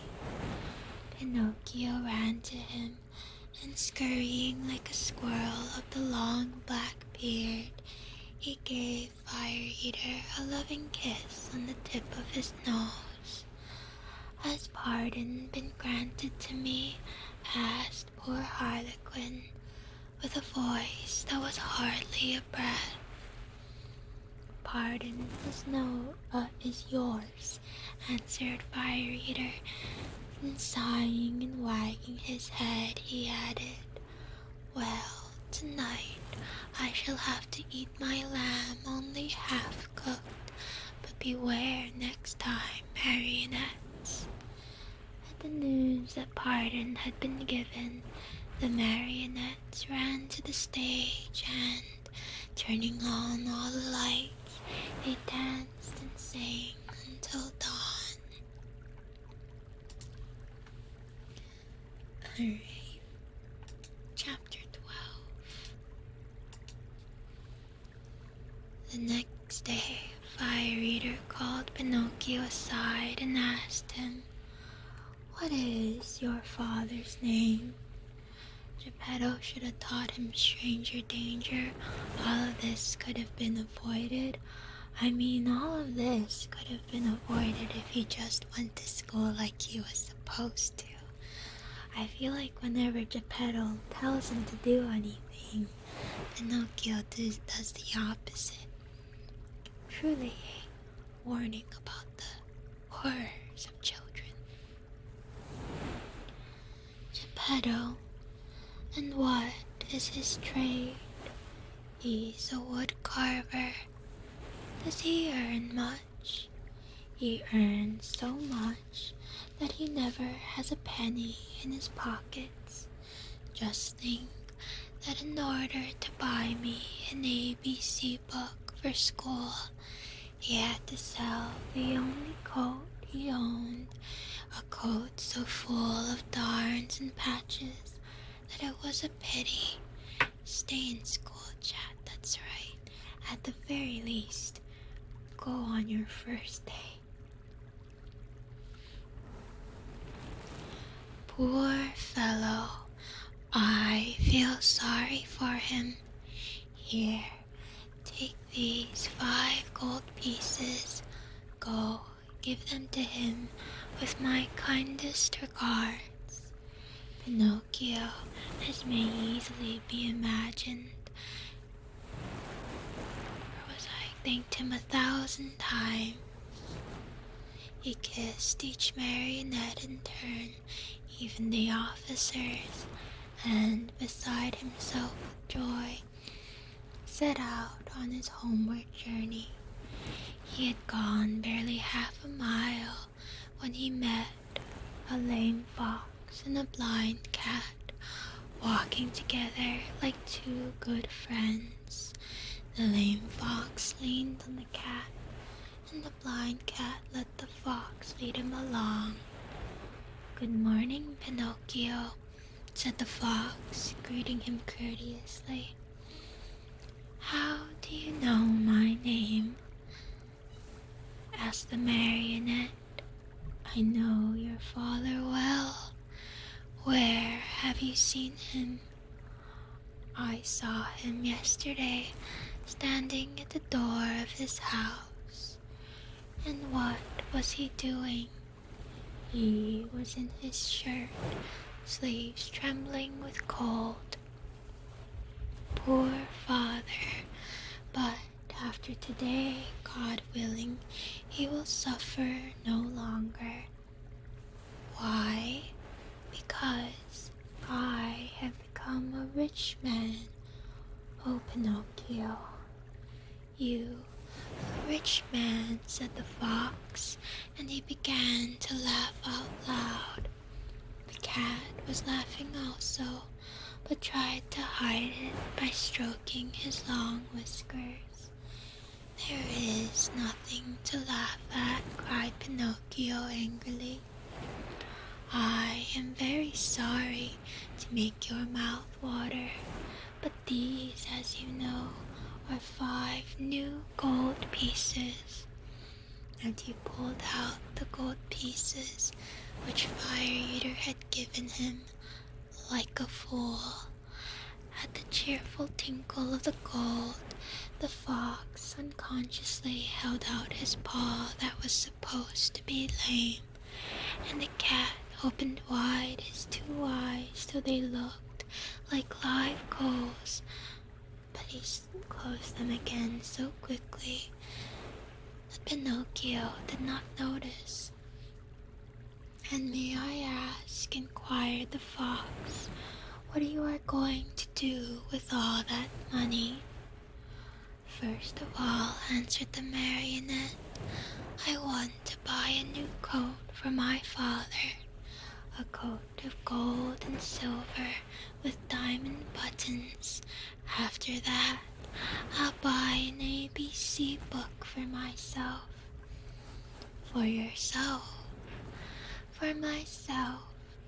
I want to go to school and study hard." "Look at me," said the fox. "For the silly reason of wanting to study, I have lost a paw." "Look at me," said the cat. "For the same foolish reason, I have lost the sight of both eyes." At that moment, a blackbird, perched on the fence along the road, called out sharp and clear, "Pinocchio, do not listen to bad advice. If you do, you'll be sorry." Poor little blackbird, if he had only kept his words to himself. In the twinkling of an eye, the cat leaped on him and ate him, feathers and all.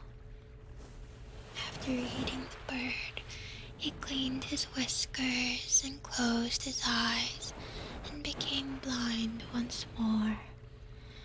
Poor blackbird, said Pinocchio to the cat. Why did you kill him? I killed him to teach him a lesson. He talks too much. Next time, he will keep his words to himself.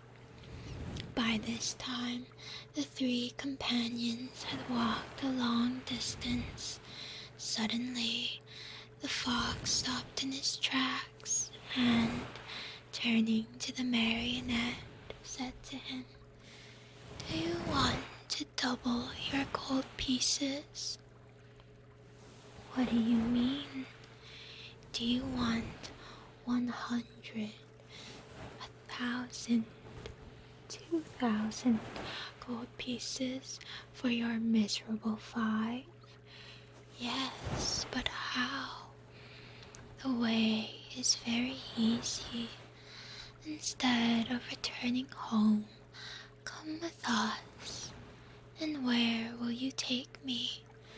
"To the city of Simple Simons." Pinocchio thought a while and then said firmly, "No, I don't want to go.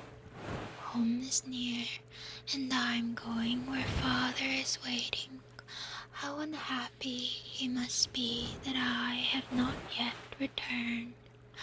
I have been a bad son, and the talking cricket was right when he said that a disobedient boy cannot be happy in this world.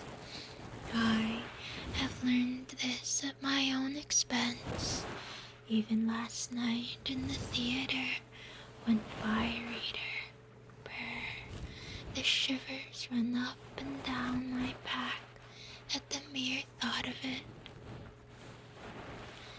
"Well then," said the fox, "if you really want to go home, go ahead, but you'll be sorry." "You'll be sorry," repeated the cat. "Think well, Pinocchio. You are turning your back on Dame Fortune." "On Dame Fortune," repeated the cat. "Tomorrow your 5 gold pieces will be 2,000. 2,000, repeated the cat. "But how can they possibly be so many?" asked Pinocchio wonderingly. "I'll explain," said the fox. "You must know that just outside the city of Simple Simons there is a blessed field called the Field of Wonders. In this field you dig a hole, and in the hole you bury a gold piece. After covering up the hole with earth, you water it well, sprinkle a little bit of salt on it, and go to bed. During the night, the gold piece grows, sprouts, grows, blossom, and next morning you find a beautiful tree that is loaded with gold pieces. So that if I were to bury my 5 gold pieces," cried Pinocchio with growing wonder, "next morning I should find how many?" "It is very simple to find out," answered the fox. "Why, you can count it on your fingers. Granted that each piece gives you 500. Multiply 500 by 5. The next morning you will find 2,500 new, sparkling gold pieces." Pinocchio getting scammed with get-rich-quick schemes. Honestly, it's deserved, but I feel so bad for poor Geppetto.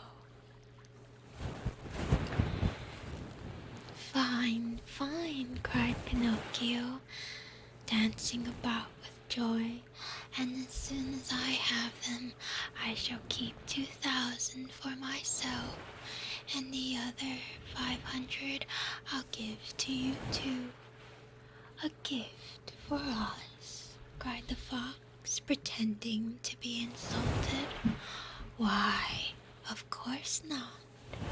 Of course not, repeated the cat. We do not work for gain, answered the fox. We work only to enrich others. To enrich others, repeated the cat. What good people, thought Pinocchio to himself. And forgetting his father, the new coat, the ABC book, and all his good resolutions, he said to the fox and the cat, "Let us go. I am with you." Oh, Pinocchio. Sorry, that was loud. Chapter 13. Update the story with a fox pitching crypto. That is what modern Pinocchio would be, you're right. Okay. Cat and fox and marionette walked and walked and walked. Jinxie Bird, thank you for the follow. Please make yourself at home. At last, toward evening, dead tired, they came to the Inn of the Red Lobster.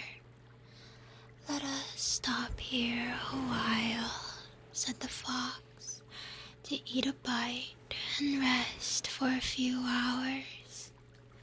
At midnight, we'll start out again, for at dawn tomorrow we must be at the Field of Wonders." They went into the inn, and all three sat down at the same table. However, not one of them was very hungry.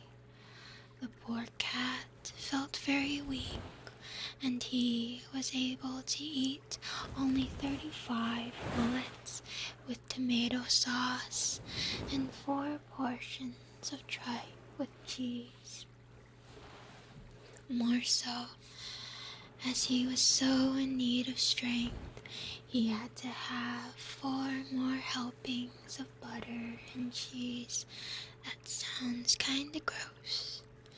The fox, after a great deal of coaxing, tried his best to eat a little.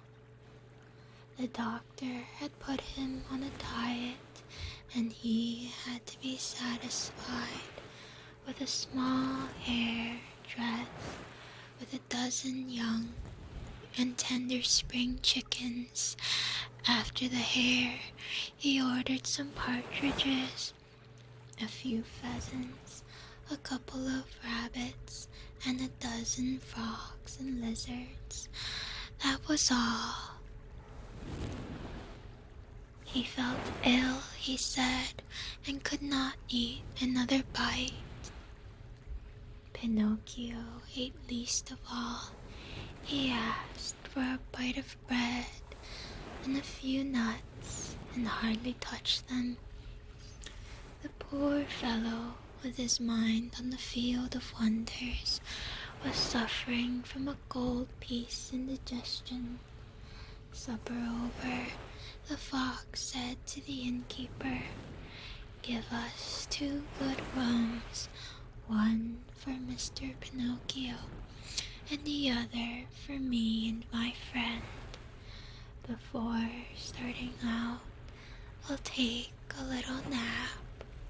Remember to call us at midnight sharp, for we must continue on our journey." "Yes, sir," answered the innkeeper, winking in a knowing way at the fox and cat, as if to say, "I understand." As soon as Pinocchio was in bed, he fell fast asleep and began to dream. He dreamed he was in the middle of a field. The field was full of vines heavy with grapes. The grapes were no other than gold coins which tinkled merrily As they swayed in the wind, they seemed to say, "Let him who wants us take us." Hello, my Cracker. Where's Cracker, right? Right. Hello, welcome. Just as Pinocchio stretched out his hand to take a handful of him, he was awakened by 3 loud knocks at the door. It was the innkeeper who had come to tell him that midnight had struck. Cracker, yes, okay, just making sure. "Are my friends ready?" the marionette asked him. "Indeed, yes. They went 2 hours ago. Why in such a hurry?" "Hello, Merrylegs. Welcome. Unfortunately, the cat received a telegram which said that his firstborn was suffering from chilblains and was on the point of death. He could not even wait to say goodbye to you." "Did they pay for the supper?" "How could they do such a thing? Being people of great refinement, they did not want to offend you so deeply as not to allow you the honor of paying the bill." "Too bad. That offense would have been more than pleasing to me," said Pinocchio, scratching his head. "Where did my good friends say they would wait for me?" he added. "At the Field of Wonders, at sunrise tomorrow morning." Pinocchio paid a gold piece for the 3 suppers and started on his way toward the field that was to make him a rich man. He walked on, not knowing where he was going, for it was dark, so dark that not a thing was visible. True gentlemen take it as an honor to be able to foot the bill, it's true. Teddy Bear Cuddly, thank you for the follow. Please make yourself at home. He walked on, not knowing where he was going, for it was dark, so dark that not a thing was visible. Round about him, not a leaf stirred. CT, welcome. A few bats skinned his nose now and again and scared him half to death. Once or twice he shouted, "Who goes there?" and the faraway hills echoed back to him, "Who goes there? Who goes there? Who goes?" Thank you for this honor of taking my code. I see, thank you for the 100 bits. You guys are not being charged for this this stream. I will remind you. That must be why I like sending donos to VTubers. To prove that you are a very dapper and gracious person, or yeah. Let's see, where was I? As he walked, Pinocchio noticed a tiny insect glimmering on the trunk of the tree, a small being that glowed with a pale, soft light. "Who are you?" he asked. "I am the ghost of the talking cricket," answered the little being in a faint voice that sounded as if it came from a faraway world. The talking cricket is back, guys. I can't believe it. "What do you want?" asked the marionette. "I want to give you a few words of good advice. Return home and give the 4 gold pieces you have left to your poor old father, who is weeping because he has not seen you for many a day. Tomorrow My father will be a rich man, for these 4 gold pieces will become 2,000. Don't listen to those who promise you wealth overnight, my boy. As a rule, they are either fools or swindlers. Listen to me and go home. But I want to go on. You are a fool. The hour is late. I want to go on. The night is very dark. I want to go on. The road is dangerous. I want to go on. Cyber, thank you for the raid. Hello, raiders. How is your stream? How is your ASMR today? Hello, hello. Welcome, welcome. We are just reading the unfortunate old version of Pinnocchio. I wish I had my hands on the script of that new one. That would be a great thing to read. Hello Kike. I hope you guys had a super comfy stream. Thank you so much for the raid. Welcome, welcome. What kind of ASMR are you guys doing today? Hello Watch Me Green. Hello Beppa. Hello Kronoski. Hello KK. Good night Tenchi Radio. Please get that good sleep. Or get yourself something to eat. Do whatever you need to do. Hi Bastard and Comrade Forge, thank you for the follows. Please make yourselves at home. That's just Pinnocchio's guild. You would do well to listen to it more. Hello, Heroes of Vale. Sunflowers, I like those. Yeah, they're very pretty. Hello, Hersomniac. Welcome, welcome. Fellas, make sure that you guys go and give KK Cyber a follow if you are not already. You're doing super comfy ASMR. For those of you who haven't been here before, I am Jen, and we are on chapter 13 of Pinnocchio, where he is being swindled into buying crypto from a fox and a cat. And a talking ghost cricket is trying to tell him that that's not a good idea. But we shall see. Remember that boys who insist on having their own way sooner or later come to grief. The same nonsense. Goodbye, Cricket.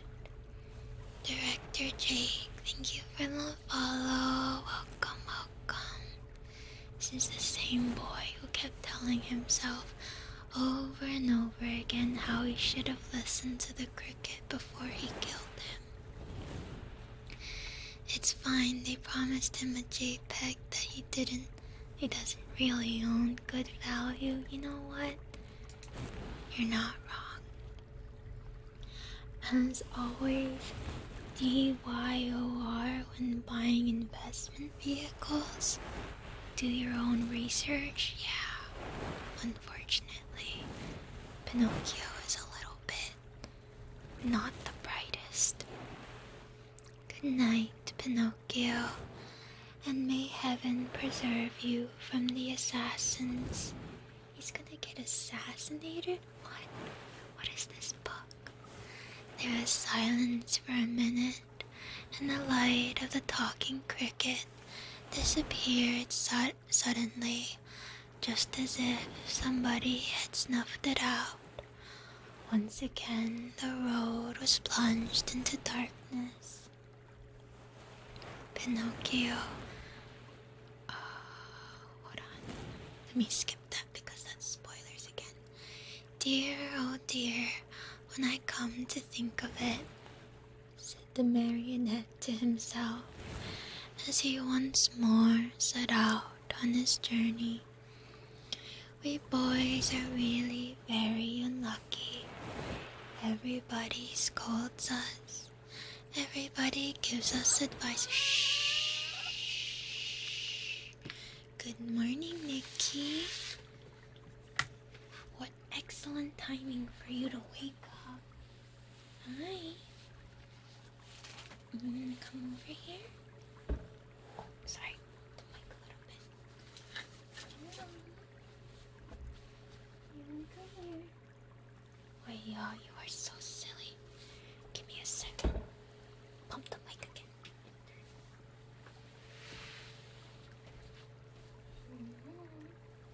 Oh yeah.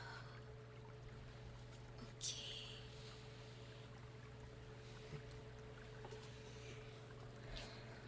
Good morning, whiny Nikki. Dar said good morning. Good morning. You had a nice good sleep this time, yeah? We were almost done, you know. Could have waited a little longer. Okay. When I come to think of it, said the marionette to himself, as he once more set out on his journey, we boys are really very unlucky. I read that already. If we were to allow it, everyone would try to be father and mother to us. Everyone, even the talking cricket. Take me, for example. Just because I would not listen to that bothersome cricket, who knows how many misfortunes may be awaiting me. Assassins indeed. At least I have never believed in them, nor ever will. To speak sensibly, I think assassins have been invented by fathers and mothers to frighten children who want to run away at night. And then, even if I were to meet them on the road, what matter? I'll just run up to them and say, "Well, signori, what do you want? Remember that you can't fool with me. Run along and mind your business." At such a speech, I can almost see those poor fellows running like the wind. But in case they don't run away, I can always run myself. Pinocchio was not given time to argue any longer, for he thought he heard a slight rustle among the leaves behind him.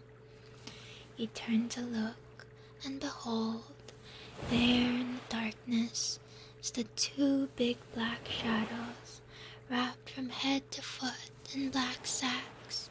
The two figures leaped toward him as softly as if they were ghosts. Why did they not just wait until he buried the gold pieces, since they told him he had to wait overnight anyway? They could have just watched where he planted them and then dug them back up. But alright.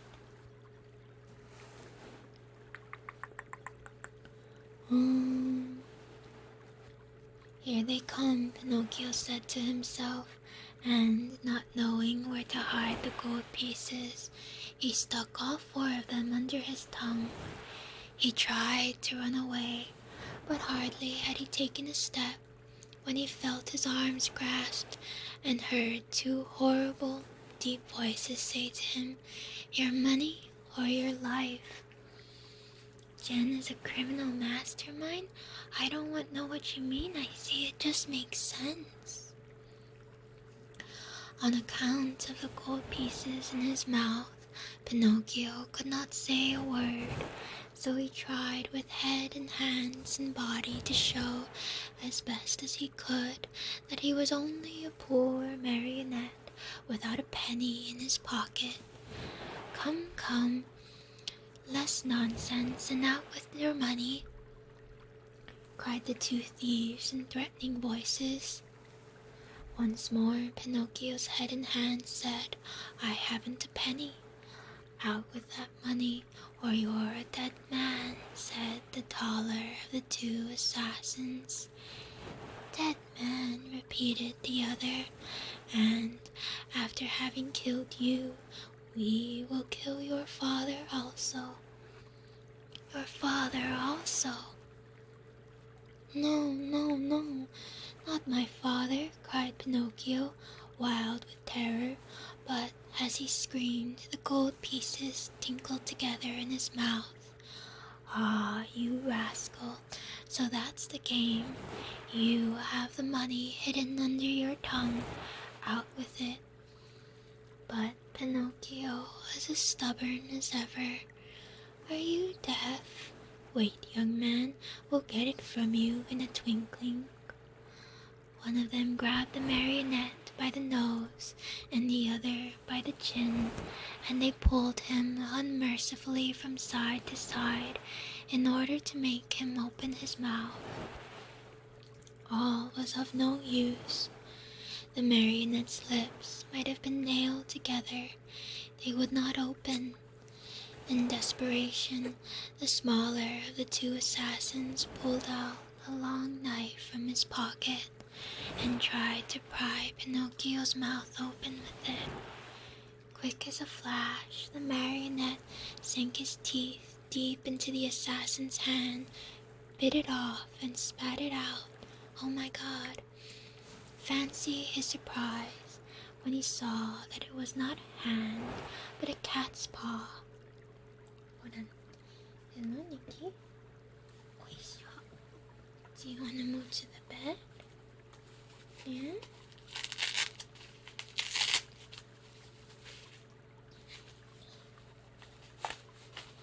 Maybe comfier for you? You still have some food, you know. Wait 1 second.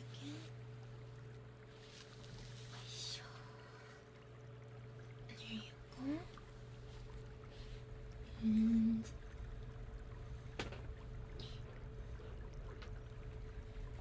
here you go.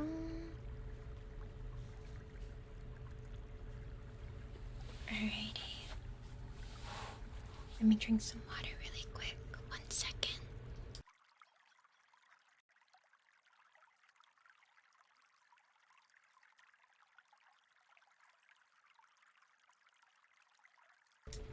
Alrighty.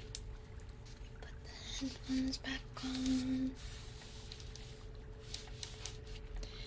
Encouraged by this victory, he freed himself from the claws of his assailers and, leaping over the bushes along the road, ran swiftly across the fields. His pursuers were after him at once, like two dogs chasing a hare. After running 7 miles or so, Pinocchio was well nigh exhausted. 7 miles? After running a quarter of a mile, I would have given up. Seeing himself lost, he climbed up a giant pine tree and sat there to see what he could see. The assassins tried to climb up also, but they slipped and fell. Far from giving up the chase, this only spurred them on. They gathered a bundle of wood, piled it up at the foot of the pine, and set fire to it. In a twinkling, the tree began to sputter and burn like a candle blown by the wind. Pinocchio saw the flames climb higher and higher. Not wishing to end his days as a roasted marionette, he quickly jumped to the ground, and off he went, the assassins close to him as before. Dawn was breaking when, without any warning whatsoever, Pinocchio found his path barred by a deep pool full of water, the color of muddy coffee. What was was there to do? With a 1, 2, 3, he jumped clear across it. The assassins jumped also, but not having measured their distance well. Splash! They fell right into the middle of the pool. Pinocchio, who heard the splash and felt it too, cried out, laughing, but never stopping in his race. A pleasant bath to you, signore. He thought they must surely be drowned and turned his head to see, but there were the two somber figures still following him, though their black slacks were drenched and dripping with water. As he ran, the marionette felt more and more certain that he would have to give himself up into the hands of his pursuers. Suddenly, he saw a little cottage gleaming white as snow among the trees of the forest.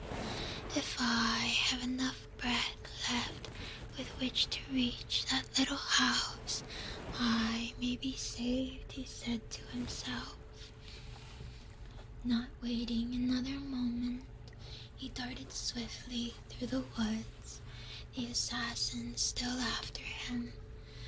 After a hard race of almost an hour, tired and out of breath, it only took him an hour to race 7 miles. Hello again, Toa.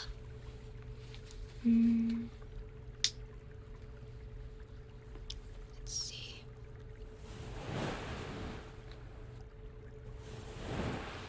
Pinocchio finally reached the door and knocked. No one answered. He knocked again, harder than before, for behind him he heard the steps and the labored breathing of his persecutors. The same silence followed. As knocking was of no use, Pinocchio, in despair, began to kick and bang against the door as if he wanted to break it. At the noise, a window opened and a lovely maiden looked out. She had azure hair and a face white as wax. Her eyes were closed and her hands crossed on her breast.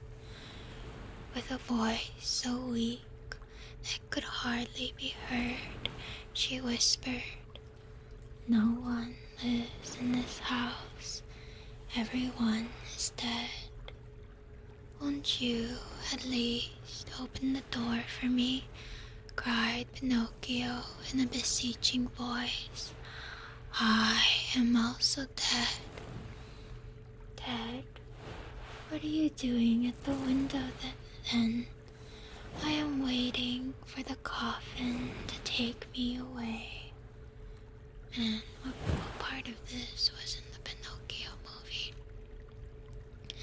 After these little words, the little girl disappeared and the window closed without a sound. "Oh, lovely maiden with azure hair," cried Pinocchio, "open, I beg of you. Take pity on a poor boy who is being chased by two assassins." He did not finish, for two powerful hands grasped him by the neck, and the same two horrible voices growled threateningly, "Now we have you." The marionette, seeing death dancing before him, trembled so hard that the joints of his legs rattled and the coins tinkled under his tongue.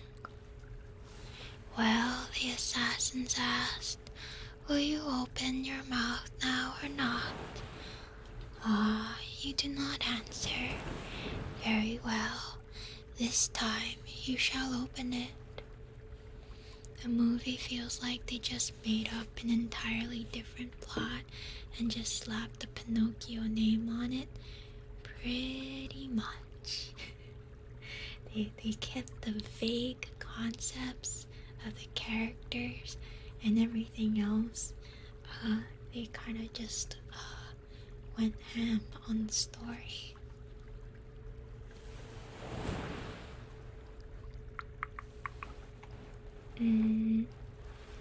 Taking out 2 long, sharp knives, they struck 2 heavy blows on the marionette's back. Have a good sleep, Aetherius. I don't know what you're talking about, Chavez. But, yeah. I don't have the whole world. I wish I did. I would be rich. Happily for him, Pinocchio was made of very hard wood, and the knives broke into 1,000 pieces. The assassins looked at each other in dismay, holding the handles of the knives in their hands. I understand, said one of them to the other. There is nothing left to do now but to hang him. To hang him, repeated the other. They tied Pinocchio's hands behind his shoulders and slipped the noose around his neck, throwing the rope over the high limb of a giant oak tree. They pulled till the poor marionette hung far up in space. Satisfied with their work, they sat on the grass, waiting for Pinocchio to give his last gasp. But after 3 hours, the marionette's eyes were still open, his mouth still shut, and his legs kicked harder than ever. Tired of waiting, the assassins called to him mockingly, "Goodbye till tomorrow. When we return in the morning, we hope you'll be polite enough to let us find you dead and gone, and with your mouth wide open." With these words they went. A few minutes went by, and then a wild wind started to blow. As it shrieked and moaned, the poor little sufferer was blown to and fro like the hammer of a bell. The rocking made him seasick, and the noose, becoming tighter and tighter, choked him. Little by little, a film covered his eyes. Death was creeping nearer and nearer, and the marionette still hoped for some good soul to come to his rescue, but no one appeared. As he was about to die, he thought of his poor old father, and, hardly conscious of what he was saying, murmured to himself, "Oh, Father, dear Father, if you were only here." These were his last words.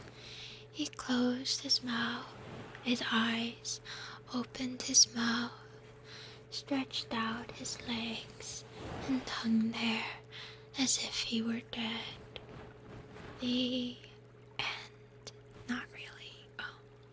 But it is bedtime, and I think that's where we're gonna leave it. Goodbye, Pinocchio. That's what happens when you don't listen to your parents. I'm gonna tell this story to my nephew. This is a wonderful childhood story. What were they trying to teach kids back in the day?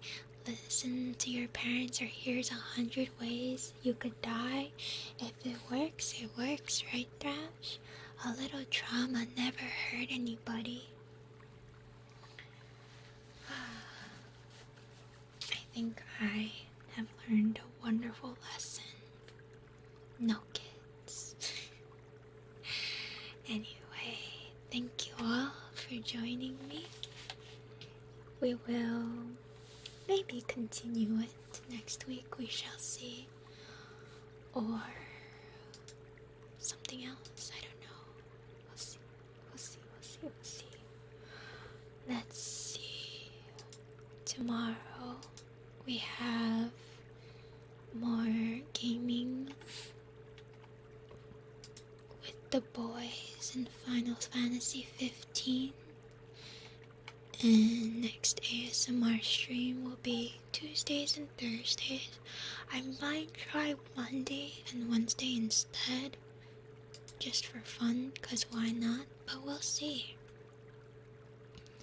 Thanks for the comfy trauma, you're welcome. I'll admit, I wasn't expecting to be this... Wow.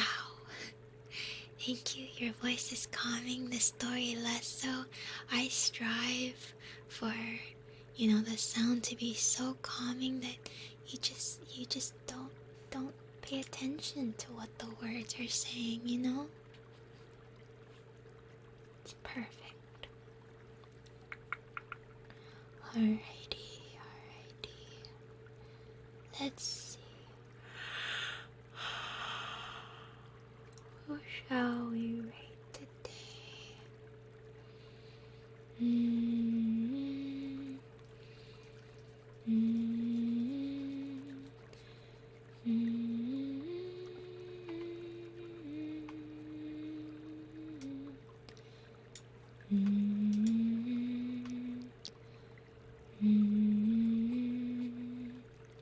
Hello, Hover. I'm doing well, thank you. I am sorry to say that we are ending now, though. I have work in the morning. Let's see. Oh, we'll go read Selena today. They're doing ASMR. Okay. Good night, everybody. I had an idea for next week's ASMR stream, but now I don't remember what it was, but surely, I will remember it by the time Tuesday or Monday or whichever comes around. Happy birthday once again to our dear son Corb. I give him a good pat. I will eat chocolate cake tonight in his honor. Good night.